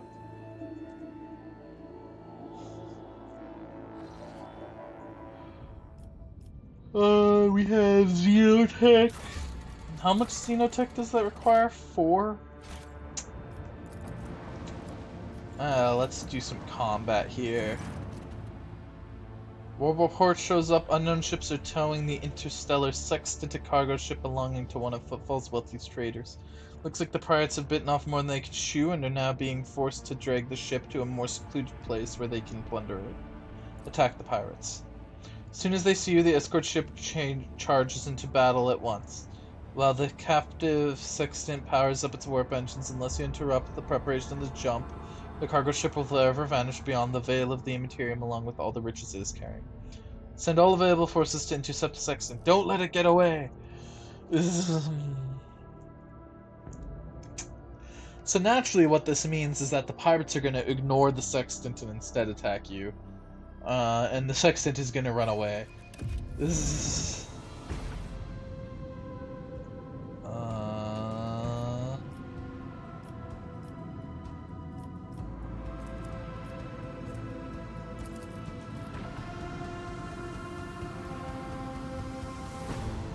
Make every shot count. Bang bang.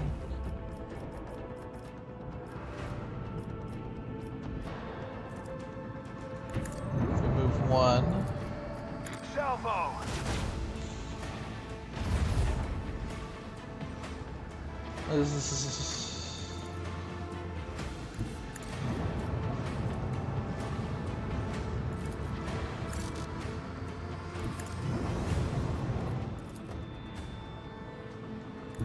Engage the engines.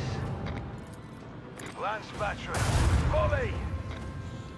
Hit them with that. Torpedoes away.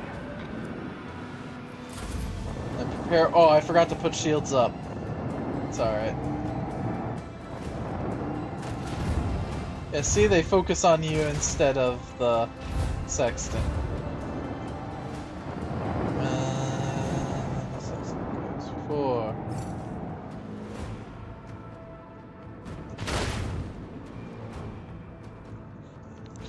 Nice, nice.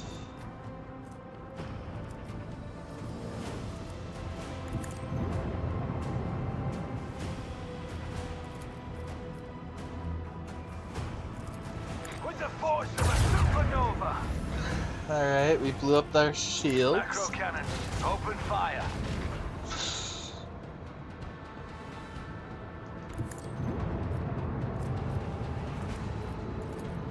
Make every shot count. Bang bang. Oh, so close, dude. Yikes. That's rough.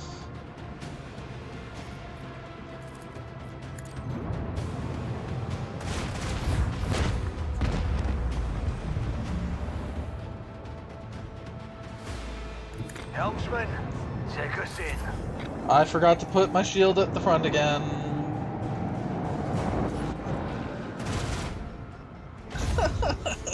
They really hate me. I can confirm. Holy crap.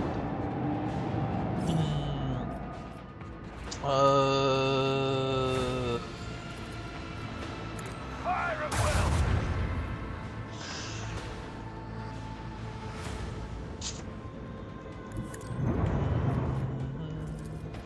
Salvo.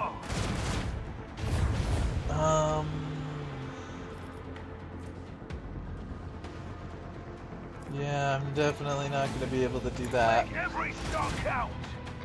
I might even lose here. That's how bad this fight is actually going. Alright, we'll move up ahead.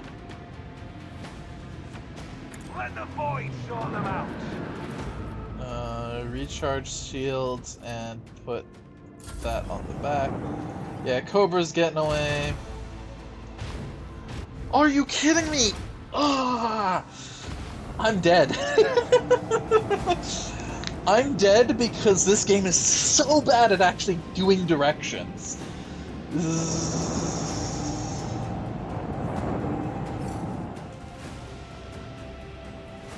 And we surrender. If I do this, can I cannot. Salvo.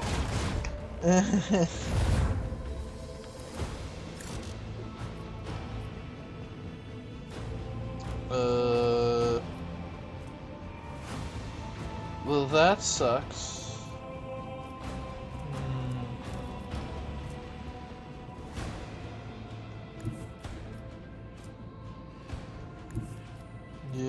I will not be able to reach them at all.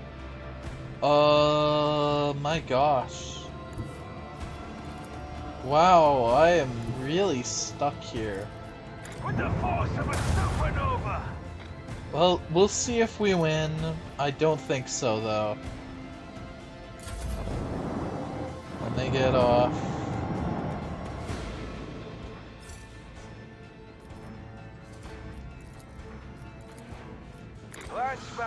Lance battery! Alright, we definitely got that one.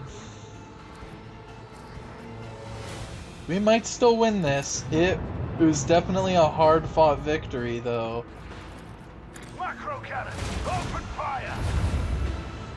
Or I just miss all my shots. Taste our fury.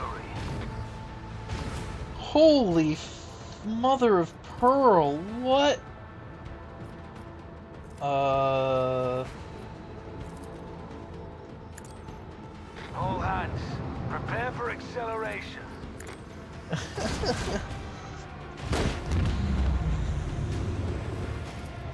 Torpedoes, away! Alright. Oh man, what a hit on them.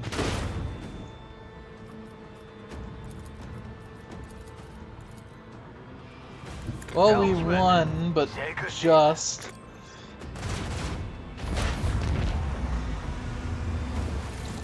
Holy heck, that was a fight and a half. Oh, we can get a second laser.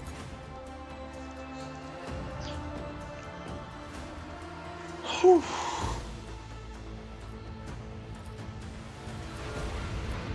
Wow, that could have gone... Whoa, wrong button. Oh. That could have gone so much worse. I thought for sure we were gonna lose there. We were just getting hit way too much with everything. I'm still shy of getting the full scope of what I want. Is this not working? Oh, it is. 54%. Okay. I'm like...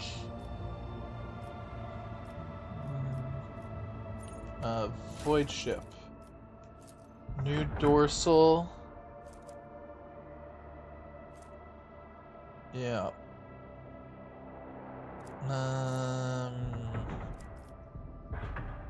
There we go. We got double laser. Which probably means I'm going to want the one... If I do plan to stay double laser, it means that I'm going to want not her.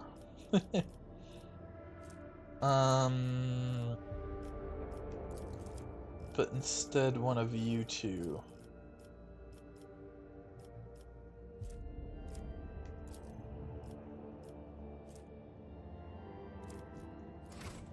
Alright, last planet to check.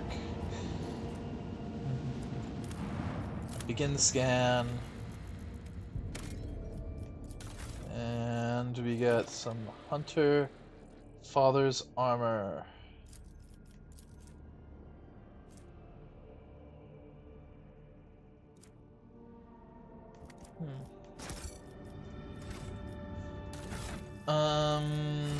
Hello, Miss Buggy Argenta and Buggy everybody. This is... I know this is not true. This is supposed to be 25 less, meaning a 35. Which means she still can't equip it, to be fair. I forgot that she needs an extra 5 strength, which I can give her right now. Alright. Game, will you let me equip it now? Yes, okay. That was a whoopsie. That was a whoopsie. Okay, I do want her using big gun.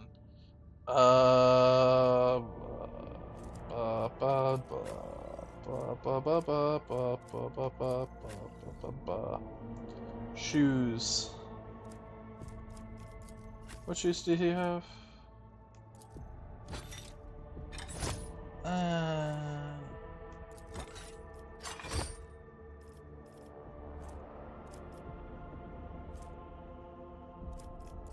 Here, you can have that, even though it won't come up.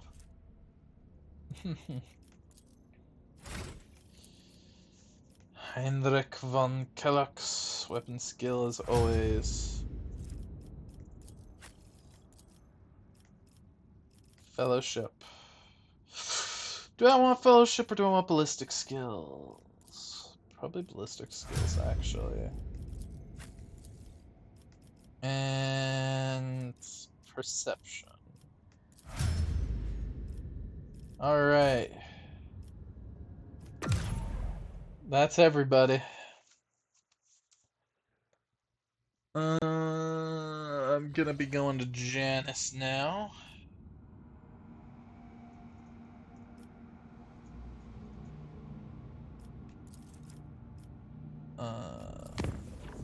Let's see. Lord Captain, we have an emergency. We have received word that there's been a sighting on the lower decks. A sighting of Lady Theodora. The messages we have received are incomplete and vague. Little more than yelling and hysterical claims. There are reports of casualties and unrest. The compartment in question has already been sealed off, but I thought you might want to take a look into what's going on yourself. The situation is delicate, and what's especially disturbing, there are mention of Adira Talas being present at the scene. I'll deal with it personally. I need the exact location. Right away, Lord Captain.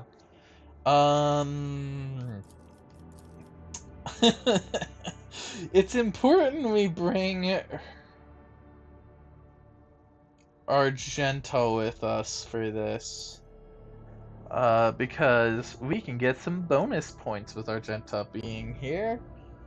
Not with Argenta, but we can get some bonus Iconoclast points by her being there.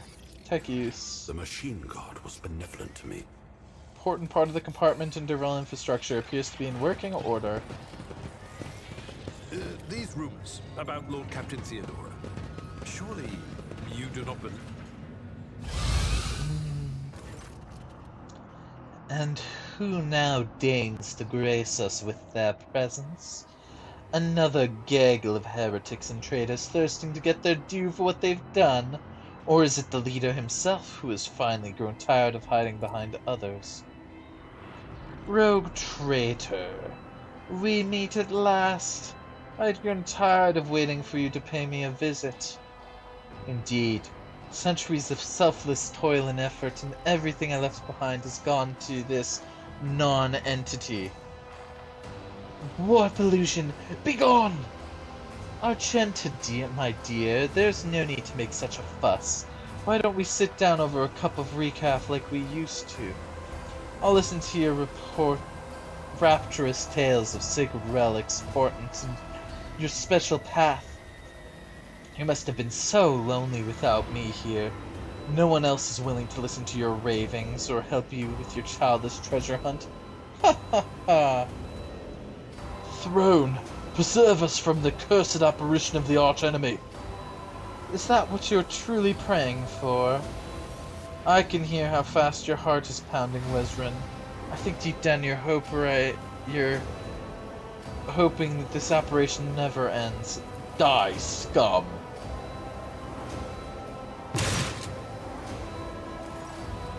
So that's how you greet your great predecessor, boy. Bonds stronger than the laws of life and nature are holding me in this world. You'll find it somewhat harder to get rid of me a second time. What are you? What, you ask? You dare say that to me, little boy? I am Theodora von Valentius Massimo Scarus, rogue trader of the Imperium and commander of this void ship. Alas, my glorious voyage through life was ended in the dullest way possible, by death. A nuisance staved off as long as I could. But do not weep for me, boy. I am still keeping an eye on my property and punishing all those who fail me. Where is Adira? What have you done with her? Me? What have I done with Adira? All I did was turn that little mutt from the fringes into a true servant of the Imperium. I gave her toys, I cleaned up after her antics, I provided her with everything she could dream of. Oh, I had great plans for poor little Adira. What do you want with me? Why are you waiting here for me? Matters are so dire that the pleas of one of my servants reached death's veil to reach my ears. How could I ignore such desperate cry for help? And from my little Adira, no less? Oh. And once I appeared here, of course, I had to meet the pretender who was allowed this deplorable state of affairs. I will send you back into the abyss you crawled out of. You? Of all people to ever threaten me? You are the most pathetic boy. All that you possess now was given to you in error. You are unworthy of such generous gift, and you are incapable of holding on to it.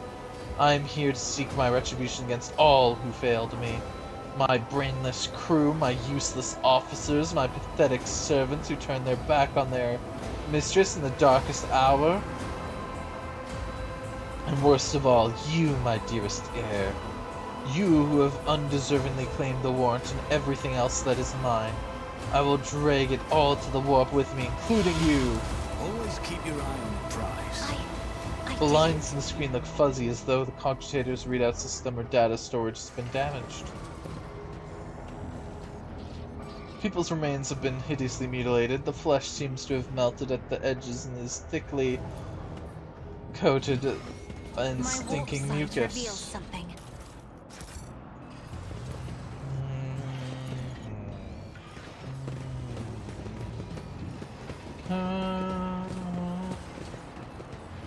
Rise to the top, or get left in the dust.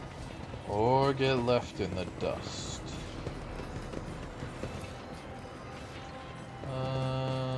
Just doubly making sure there's no new thingamaboobs. Okay. Where is she? I clearly remember her being around here somewhere.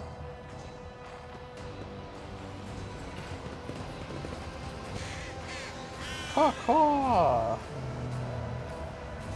Ah, there you are, my little coward. Why don't you look at your captain, Adira? It's wrong! All wrong! Look at her, boy! My little Adira is utterly trapped in her visions. No matter, I will allay your doubts.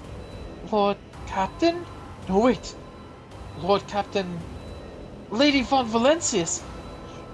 You came! You came back! Poor little Adira. There. How could I not come? You were crying for me so desperately.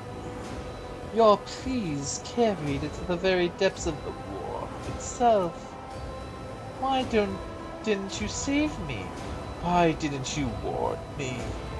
Answer me, you insignificant wretch, or I'll drag the answer out of you myself. My precious has failed me. I didn't hear anything. I didn't hear anything that could have anything to do with you. I'm sorry, Lord Captain. I felt... Ah! Argenta, stop. Adira, snap out of it, or I'll shoot you myself. Lord Captain, help. Damn it! Chaos will devour you. It will devour everyone responsible for my death. Die! Die for the declaration of my lord.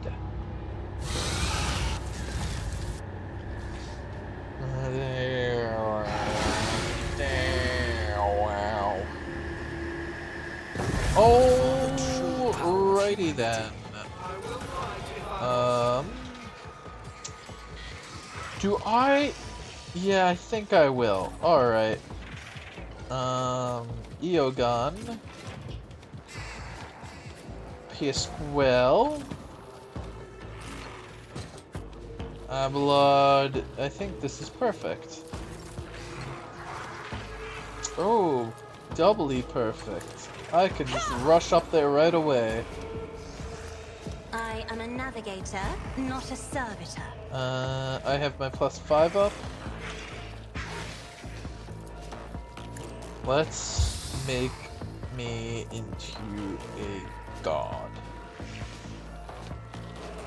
Me?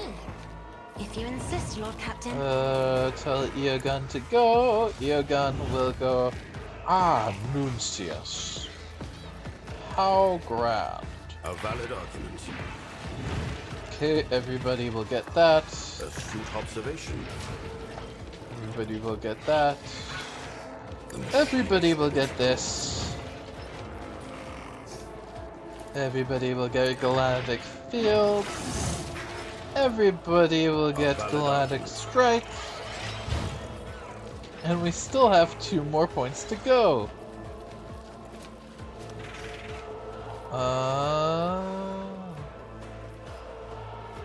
40%. Miss.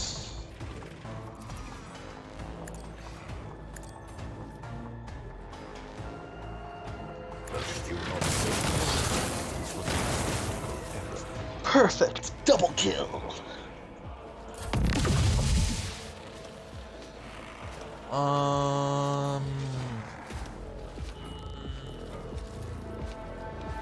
If I may.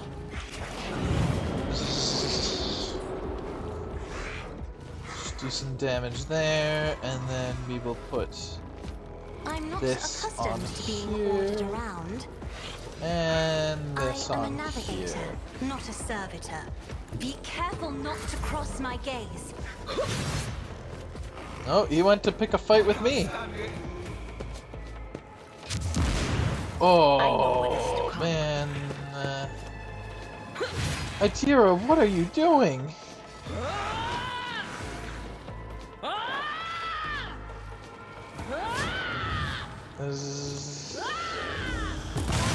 Oh my god!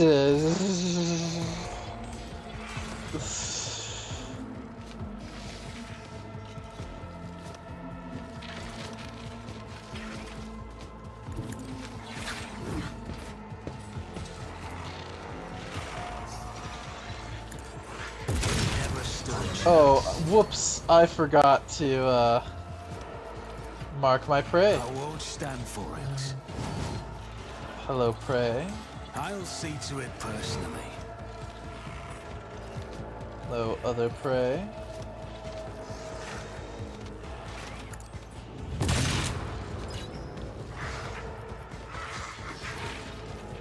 Who if not? What? Did they not fail their... They did. Is it the first time in a round? I guess it must be.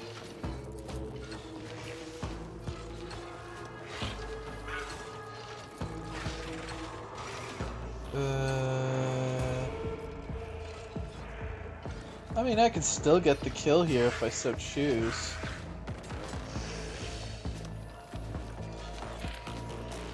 You should feel honored to witness this. Another enemy down. Twice before Oh my me. god! I think I'll reload. That's kind of bonkers. That this game won't let you actually aim your shots, so you just kill your teammates because it just goes, I don't feel like them being alive. Oh god, so far back. My apologies everyone, I will flip and rush through this. Blah blah blah blah blah blah blah.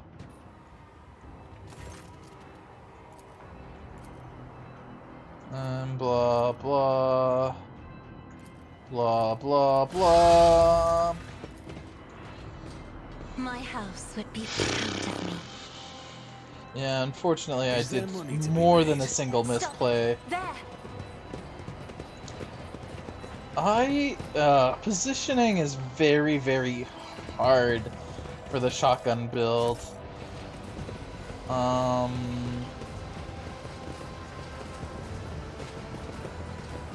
let me just quadruple make sure. I don't think there was anything over here, but let me just do the big roundabout. Shush. Doubly shush. This is continue. Iconoclast. Coercion. Continue. End.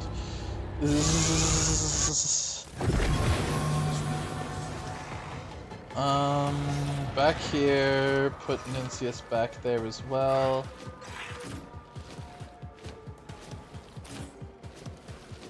I'll be up here so that I'm hard to deal with. Cassia, Argenta, Abelard. Start. Okay.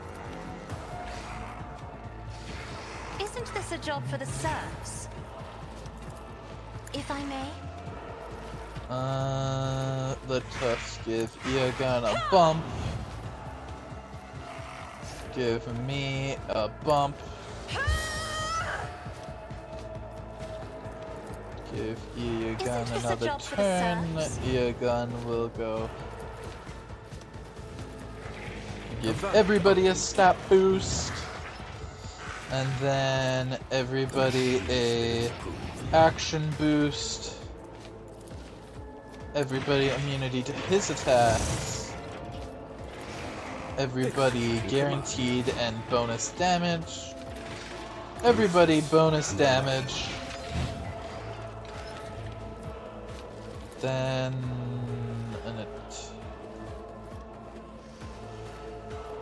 A valid argument. attempt to kill, which we got. Let's rock. Let's roll. The machine spins. Perfect. And then we want to equip the other staff so that they are just simply worse.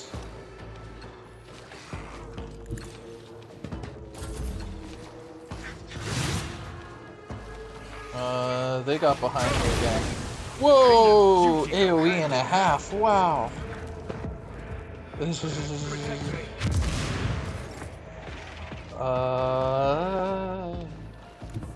Don't let your guard down. Alright, I will do that, and then I will say, hey, Prey. You better pray. For you're my prey. I'll make it happen. The best defense is a good offense.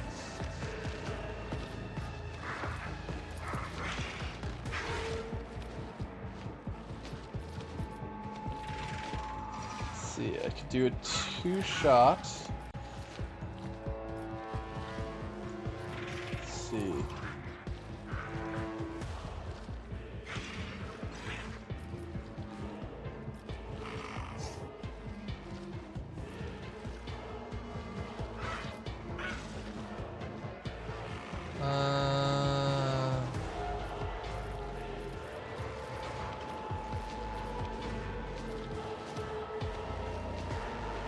Okay. I'll see to it personally. Who, if not me? Bump up damage. I'll make it happen. Take a shot. You never stood a chance. Oh, it didn't trigger because it was technically the collateral that killed him, not me. Fudge game, really? You gotta be so mean. There is movement in the Empyrean. Great.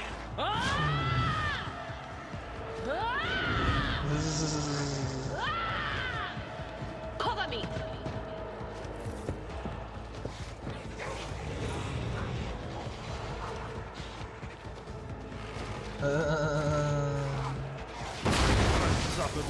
What is that size of that AoE, man?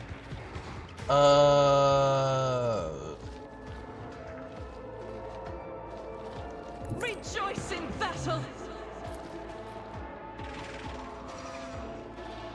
As the Emperor commands. Alright. First kill done. Power resides in the will of the righteous. Eradicate. Second kill, done. Doubt is for the weak.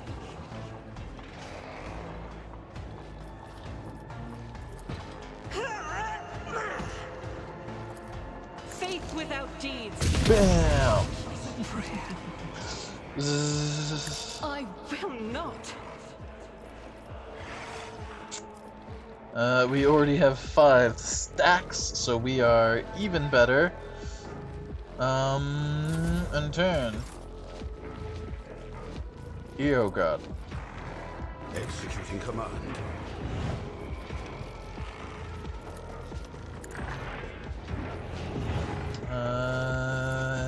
Give me an extra turn, please.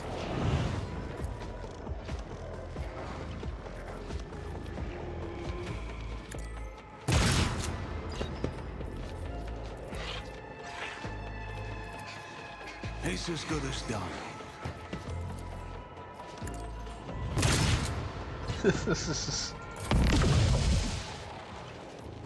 Indeed.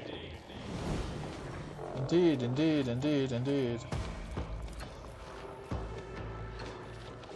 At your beck and call. Target well struck. An exemplary strike. That was badass.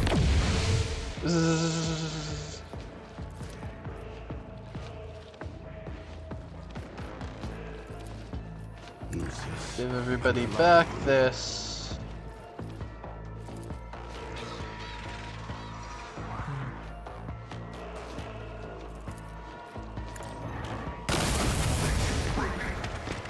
Why? Well, that sucked.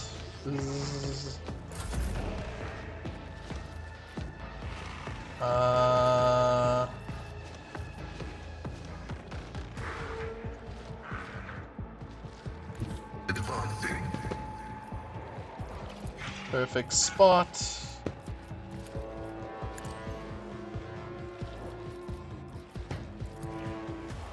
To a shot. To a shot. Free reload. Into increasing our power. A tactically sound approach. Victory in... I will do my duty.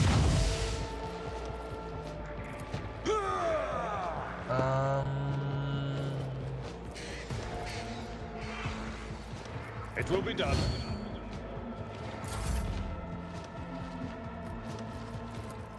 I'm not accustomed to being ordered around.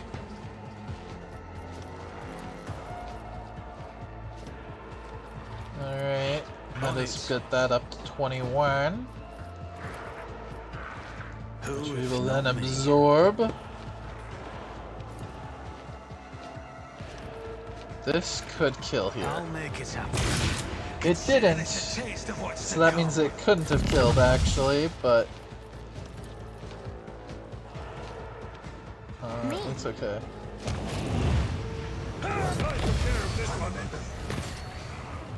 Why? What? Step aside. The navigator is coming. Isn't this a job for the serfs?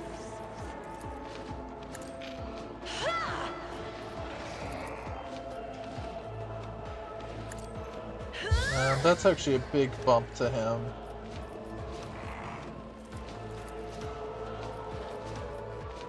If I may.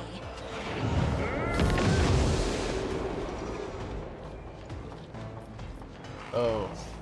No, I've got the right one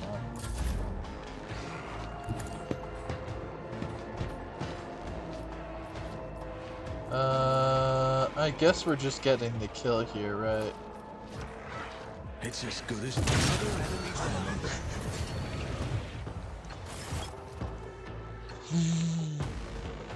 Lord Captain, is it really you? Are you alright? I don't know. It should be quiet, but my head. The whispering's louder. It shouldn't be like that. This abomination claims that you called her, is it true? Me? Did I? Yes, Lord Captain. I think it was me who called her. I can barely remember. The voices, my old good whispers, they suddenly turned red, sharp. They started cutting, tearing, ripping me to pieces. I cried out. I cried for help, and she came. Damn it! Why are the voices making so much noise now? Shut up! Shut up! The previous rogue trader has been seen on the ship recently. Was that your doing? Yes, Percival. I did it a couple of times, when I had too much to drink. At the time, I thought I heard her voice among all the whispers in my head.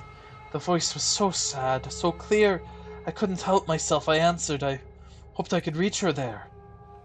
Ever since she died, since I first heard her voice in my head, the whispers have gotten louder, clearer, harder to resist. You hear the whispers of the wasp in your head, and you answered? Are you insane? You don't know what it's like. The most important person in your life, who's now gone forever, suddenly starts talking to you inside your head? How could I not try to reach her? I had to. I know what you're thinking. During the warp jump when Lady Theodora came towards us, I keep thinking about the meeting. I keep blaming myself. Why didn't I divine it? Why didn't I stop her killer? These thoughts have been playing at the back of my mind day after day, choking me with guilt. And do you know what? The one on the officer's deck? I don't know what that was, but this time here, this was the product of my guilt. An accuser straight out of my own mind. So what am I supposed to do with you now? Percival, I know after everything I've done you have no faith in my willpower or my strength, but I can fix everything. It's just, I'm not the best, you see, but maybe we could find a way to replace my implants or some other remedy, a better one. Lady Von Valencia said that such a thing could be found, if not here, then elsewhere.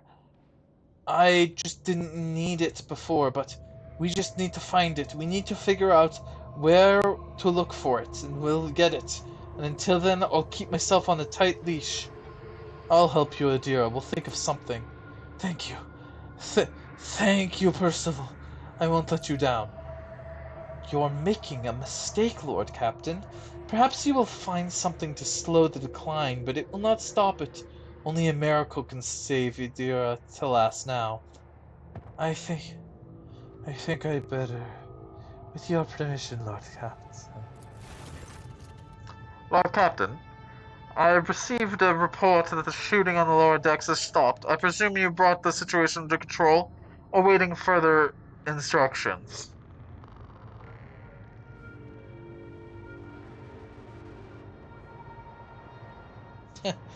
I got rid of the warp illusions. Adira's alive. Bring her to the Kyrgyz and have them see to her. Of course, Lord Captain. As you command. Let's not waste time with pleasantries. Alright. I always have a backup plan. Pasquale. My success is an irrefutable We got some certainty. decent items here. This is the big one.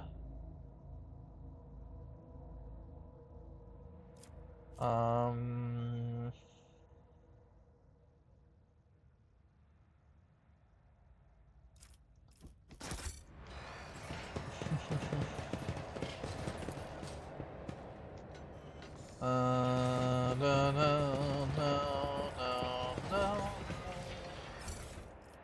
Alright, we will put a knife on and the granadas. I still have to re-up our... I still have to re-up our, what's the term I'm looking for? Augments, of course.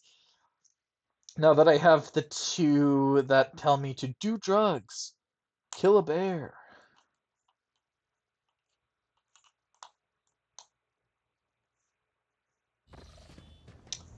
Bum, bum, bum, bum, bum.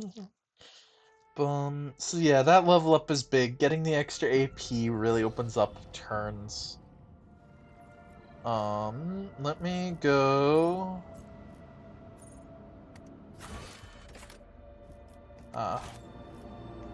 the Augmentorium.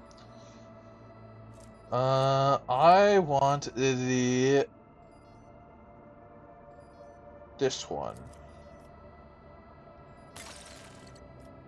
Sick.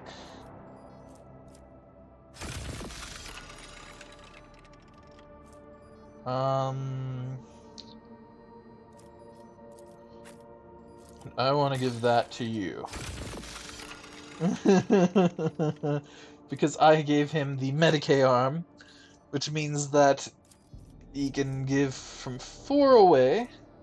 Oh, it's Fellowship. Oh. Additional wounds and momentum equal to my resolve. That's just good. Dude, augmentations are great. Look at all that Therium Sanctum. Alright, let's warp travel. And we just finished our Foulstone upgrade. Lord Captain, the world of Foulstone has been upset by a conflict between the followers of the Order of Hammer and the refugees from the Winterskills dynasty's domain. An argument broke out near the tomb of the renowned holy man Nicomedius Keith, and the tomb was damaged in the fray. The pilgrims revering Keith's rival, Philomenes of Malpi, claim Keith to be a thief who had stolen the relics of Saint Cognitus and violated the sacred mystery of his resting place to state his greed. The Order of the Hammer is furious at the heretical statements and the desecration of Keith's burial site. So yeah, we can... These are always a worst options.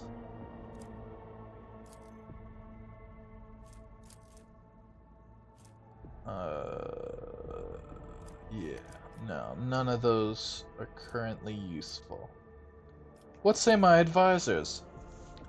For a group that has just arrived in the foreign realm, the manipulant's conduct is insolent at best.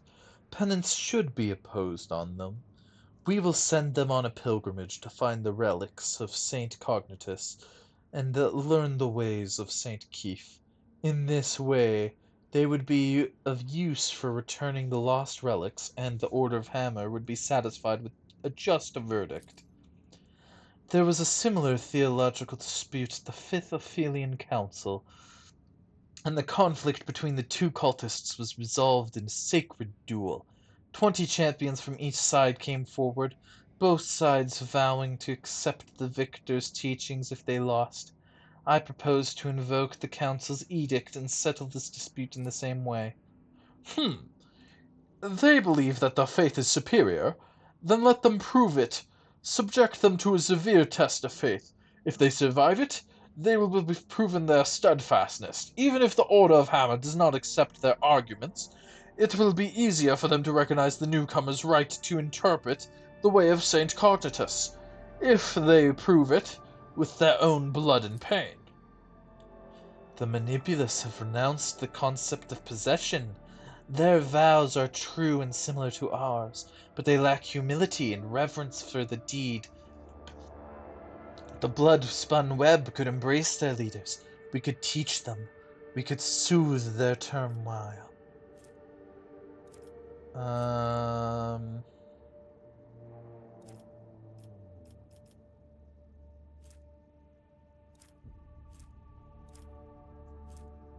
Yeah. So, really, this now is a choice between 3 items.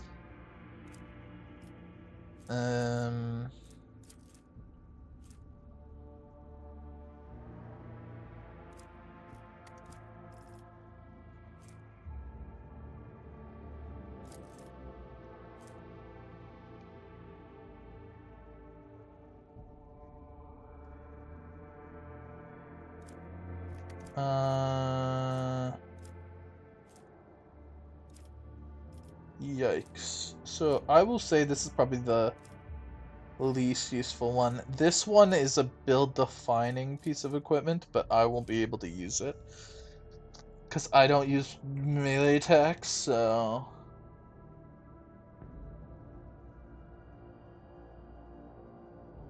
Although...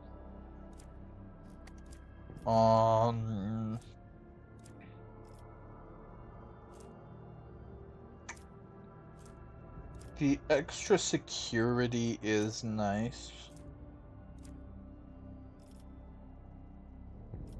I was just thinking I could give this to Abelard and it would be great on him.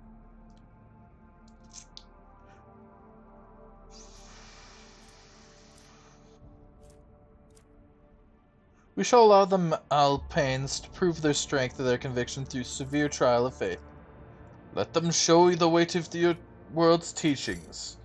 100 Malpians have volunteered to undergo the trial of faith. 62 have survived, proving the steadfast of their beliefs and earning the respect of the Order of Hammer. The indomitable teachings of Philosophus Malpi laid down deep roots upon the hard soil of Falstone. The followers of his teaching were zealous and determined.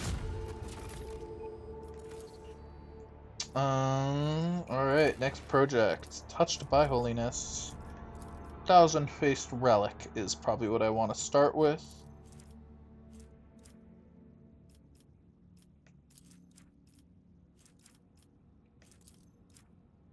Oh, you know what?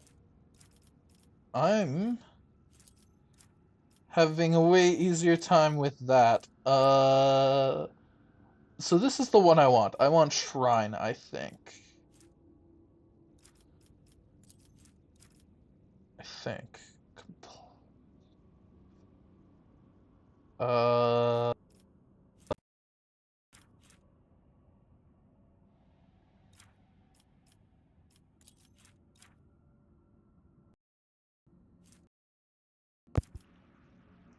Actually, looking at this now,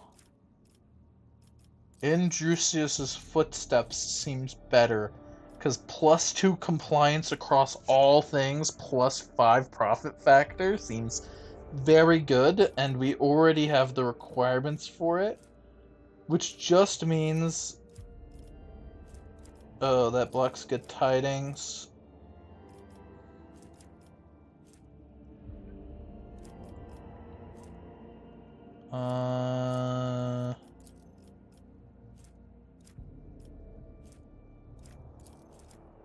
Yeah, I think I want good tidings. But first, Thousand-Faced Relic. Let us...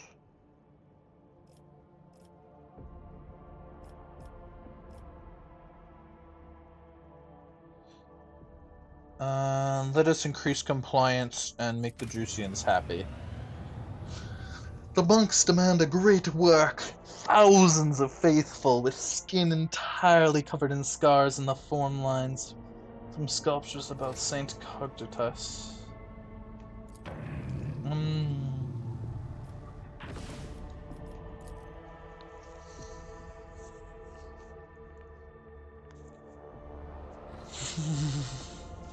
Lord Captain, according to the telemetry, the parameters of this ship's match those of Talikos Epsilon, home to the Agri world Janus that belongs to the Von Valentius dynasty. We have received Vox message from the planet. The Agri world's governor officially welcomes the rogue trader and reports that she has begun preparations for a formal reception to celebrate the arrival of the planet's sovereign. Your subjects are looking forward to your visit. Possum. Begin our scan. We got some trophies.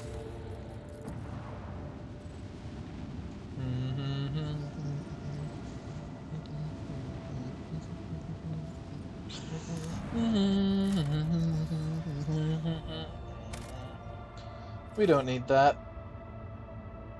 Alright. What's the time? We can get on to Janus, I think.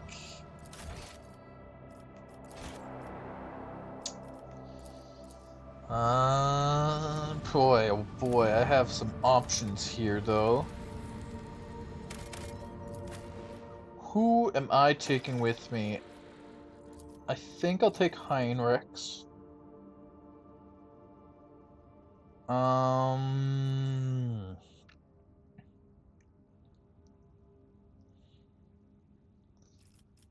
Hmm...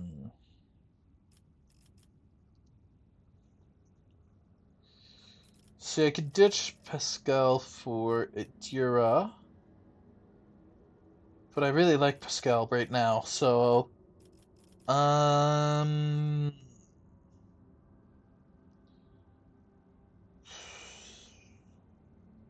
Argenta or Cabela? Let's go Argenta. We just used her in last fight. She's good. Both are good. That's the issue. They cover similar things because they're both high agility. But Argenta's ranged, Cabela's not.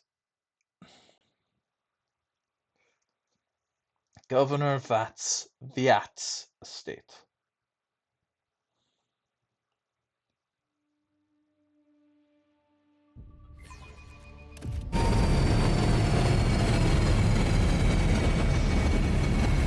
Good old Janus. Gerudius.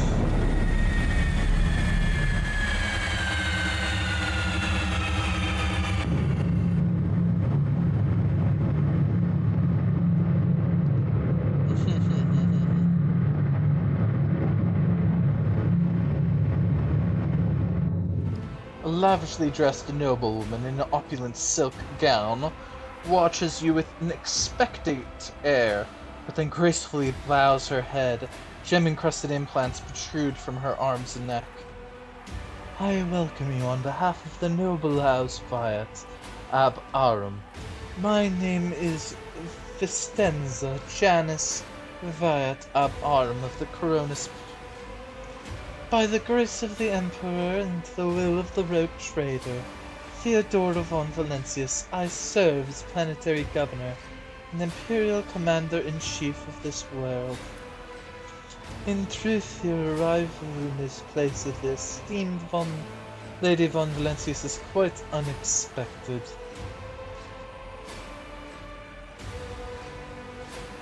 I hope my coming in Theodora's stead is... no, Lady Theodora is dead. I am now the head of the dynasty. Such tragic news. I will see to it that the planet observes a month of mourning. For Janus! Janus, okay. Run! For some reason the visuals are bugged. This is bugged. The sounds are bugged. My gosh! Have you ever met someone who keeps on bugging so hard? But I will grant Start battle. Nice. I can get myself in there. I am a navigator, not a servitor. I've got the +5. Give it to me. To being ordered around. Okay, Eogunn. I need you to move. My creation, your assistance is required. There, and then we go. Oh, please tell me I clicked the right one. Fudge! Are you kidding me, man? Ah, angles are so bad.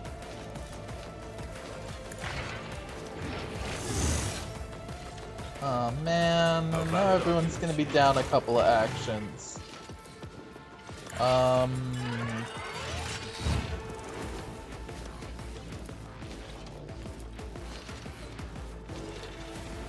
Executing command. Beautiful. And then let's just get the kill here.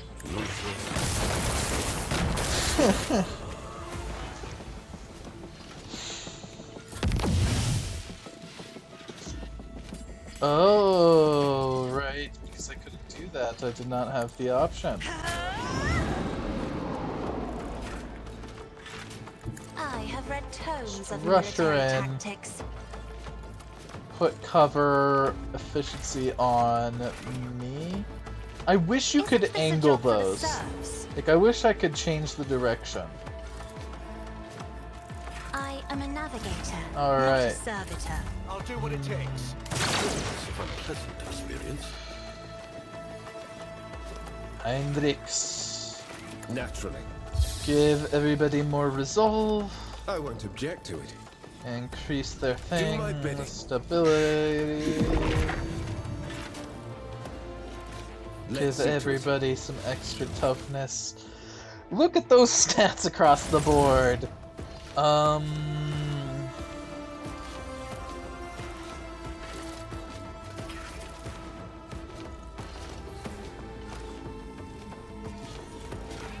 Get me a target. But of course, Lord Captain. Let's see to it.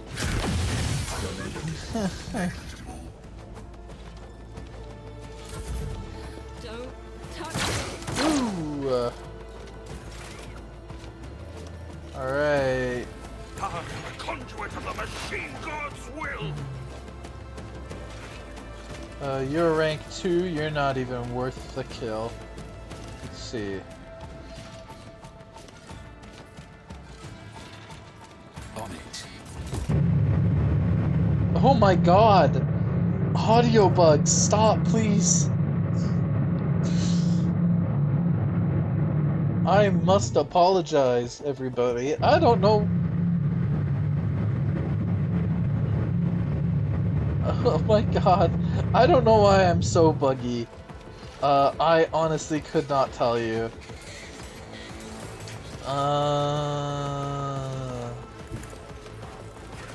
Move me to over hither. I'll see to it personally. Who, if not me? Level 3. Level I'll 3. see to it personally.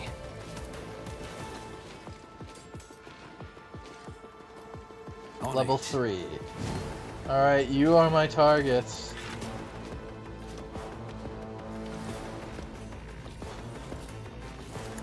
Best defense is a good offense. Let's see, can I kill the Grenader before he takes a shot? Me. It's as good as Maybe. Yes!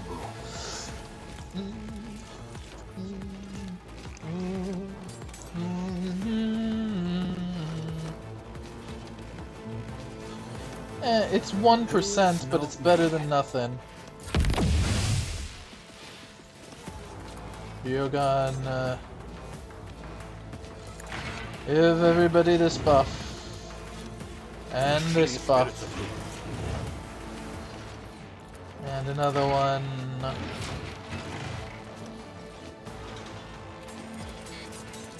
Okay, tell me to go again.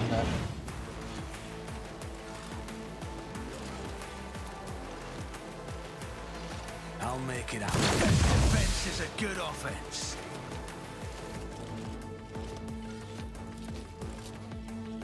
I'll see to it. It's a taste of what's to come.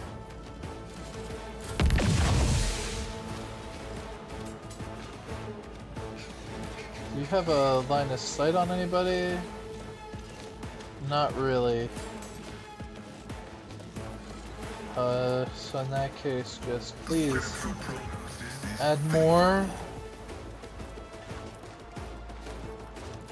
And then give everyone the great blessing of the machine god. The Omnissiah knows, comprehends all.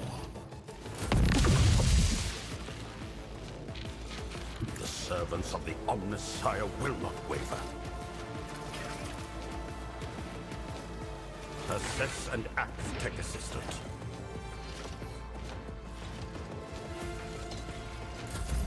Scared yet? Let's make it quick. Let's get to it. Show me what you've got. Ooh. I must not fall back. No, bad. Do not kill.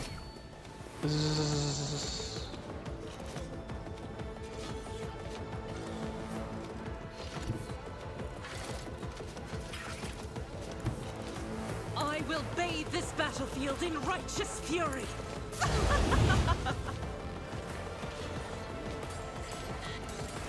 In thy light I stand, and thy light I crave. I'll do it.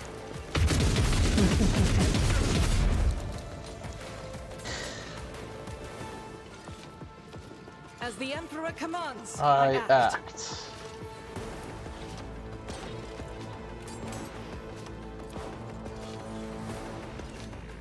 Doubt is for the weak.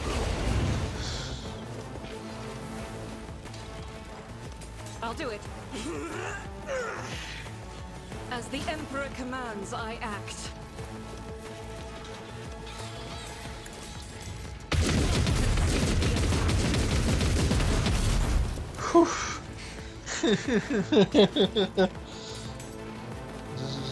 Faith without deeds is worthless. As the Emperor commands, I act.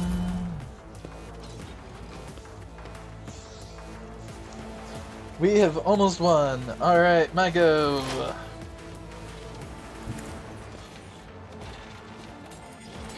Claim my bounty.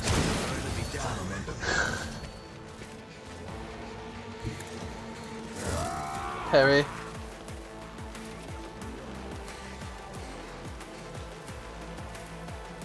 I'll make it happen.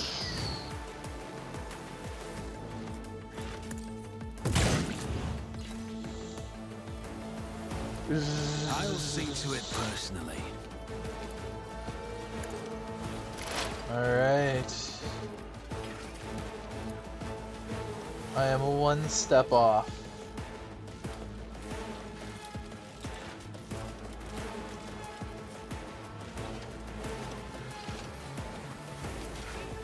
Who if not? Let's get to it. Then you're gonna shoot me. No, you shot at Argenta.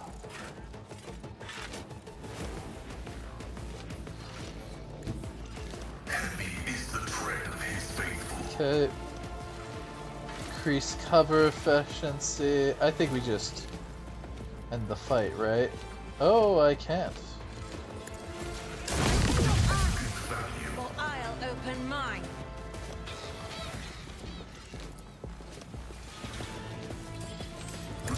No? Denied. Alright, well. Successfully terminated. Focus.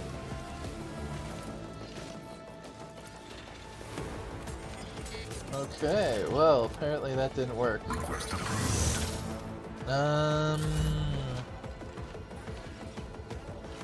Let's just Battlefields are for always sure get this drowned in kill scarlet. here, right? Me? If you insist, Lord Captain.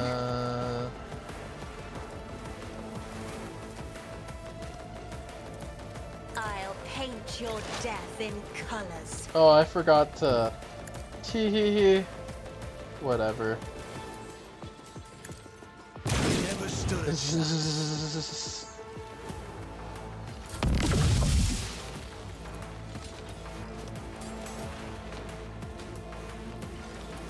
Oh, there was another one. Oh. I'm not accustomed to being ordered around.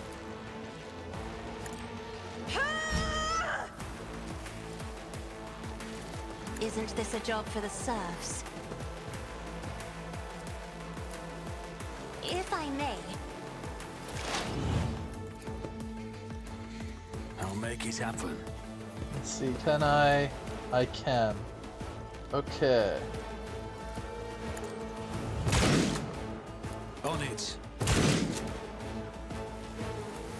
I'll see to it personally. Oh. That was a dumb move. Navigator, not a servitor. Me? If you insist, Lord Captain.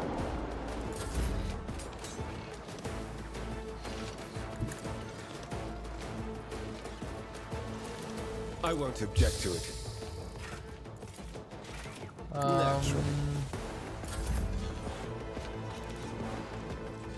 Lucius, move.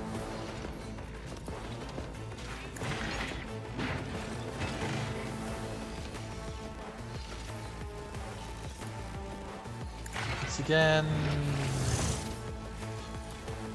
Put on these buffs. And this one. And that one. And that one.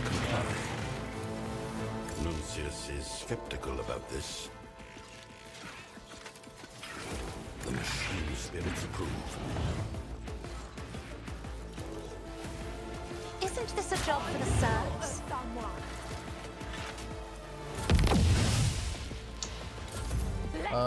Whoops.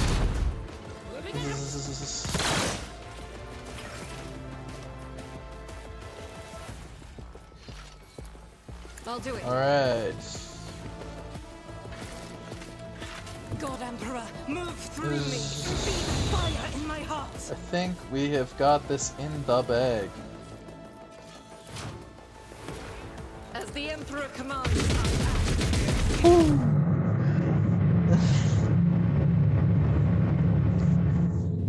Your Lord Emperor!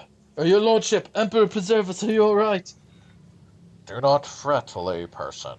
We have grown used to outrageous slovenliness among the wardens of every world we visit.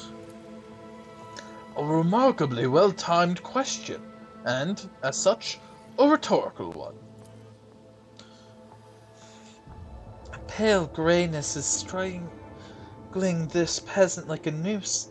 His words are laden with fear for our well-being, yet he fears for his own even more.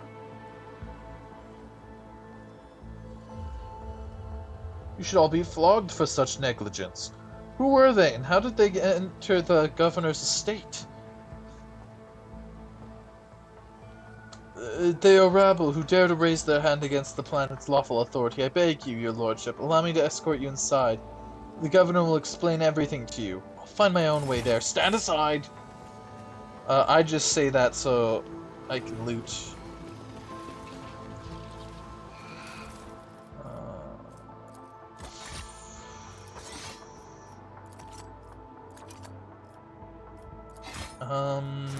I suppose Eogunn, I should give you more stems. And did I give myself that augment? Because if so, I should give myself those stems. Let me doubly look though. Oops, character. Features, augments. I did give myself that. Okay.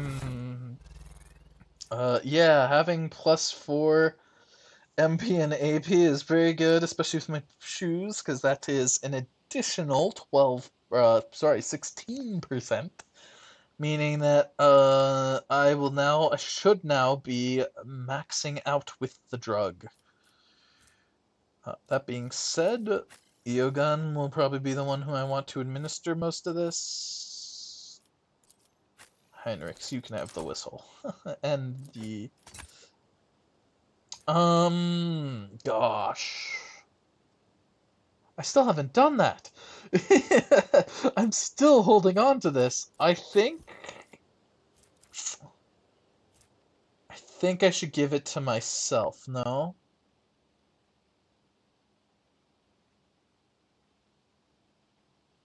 Yeah, because my dodge is so bad. Having a point of deflection just means I will turn damages into zeros instead of ones. I think that makes sense. If you can't tell, we are at the point in the game where we're going to be very strong. And enemies haven't quite scaled to the same level yet.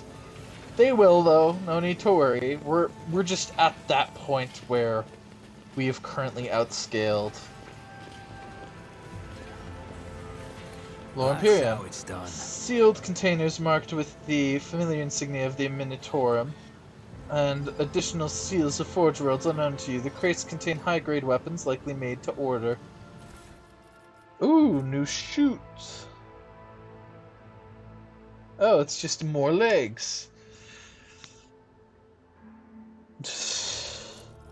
Do these scale differently? 4 times the user, yeah.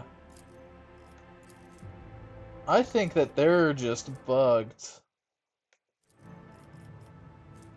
Anyway, hotshot las gun.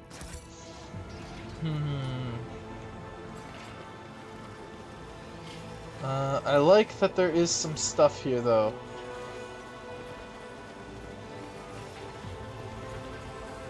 Always keep your eye on the price. Oh, okay. Well, what's the time? Alright, I'm gonna take this as a sign, because I'm gonna have to reload anyway. Thanks everybody for watching. And remember, good afternoon, good evening, and good night.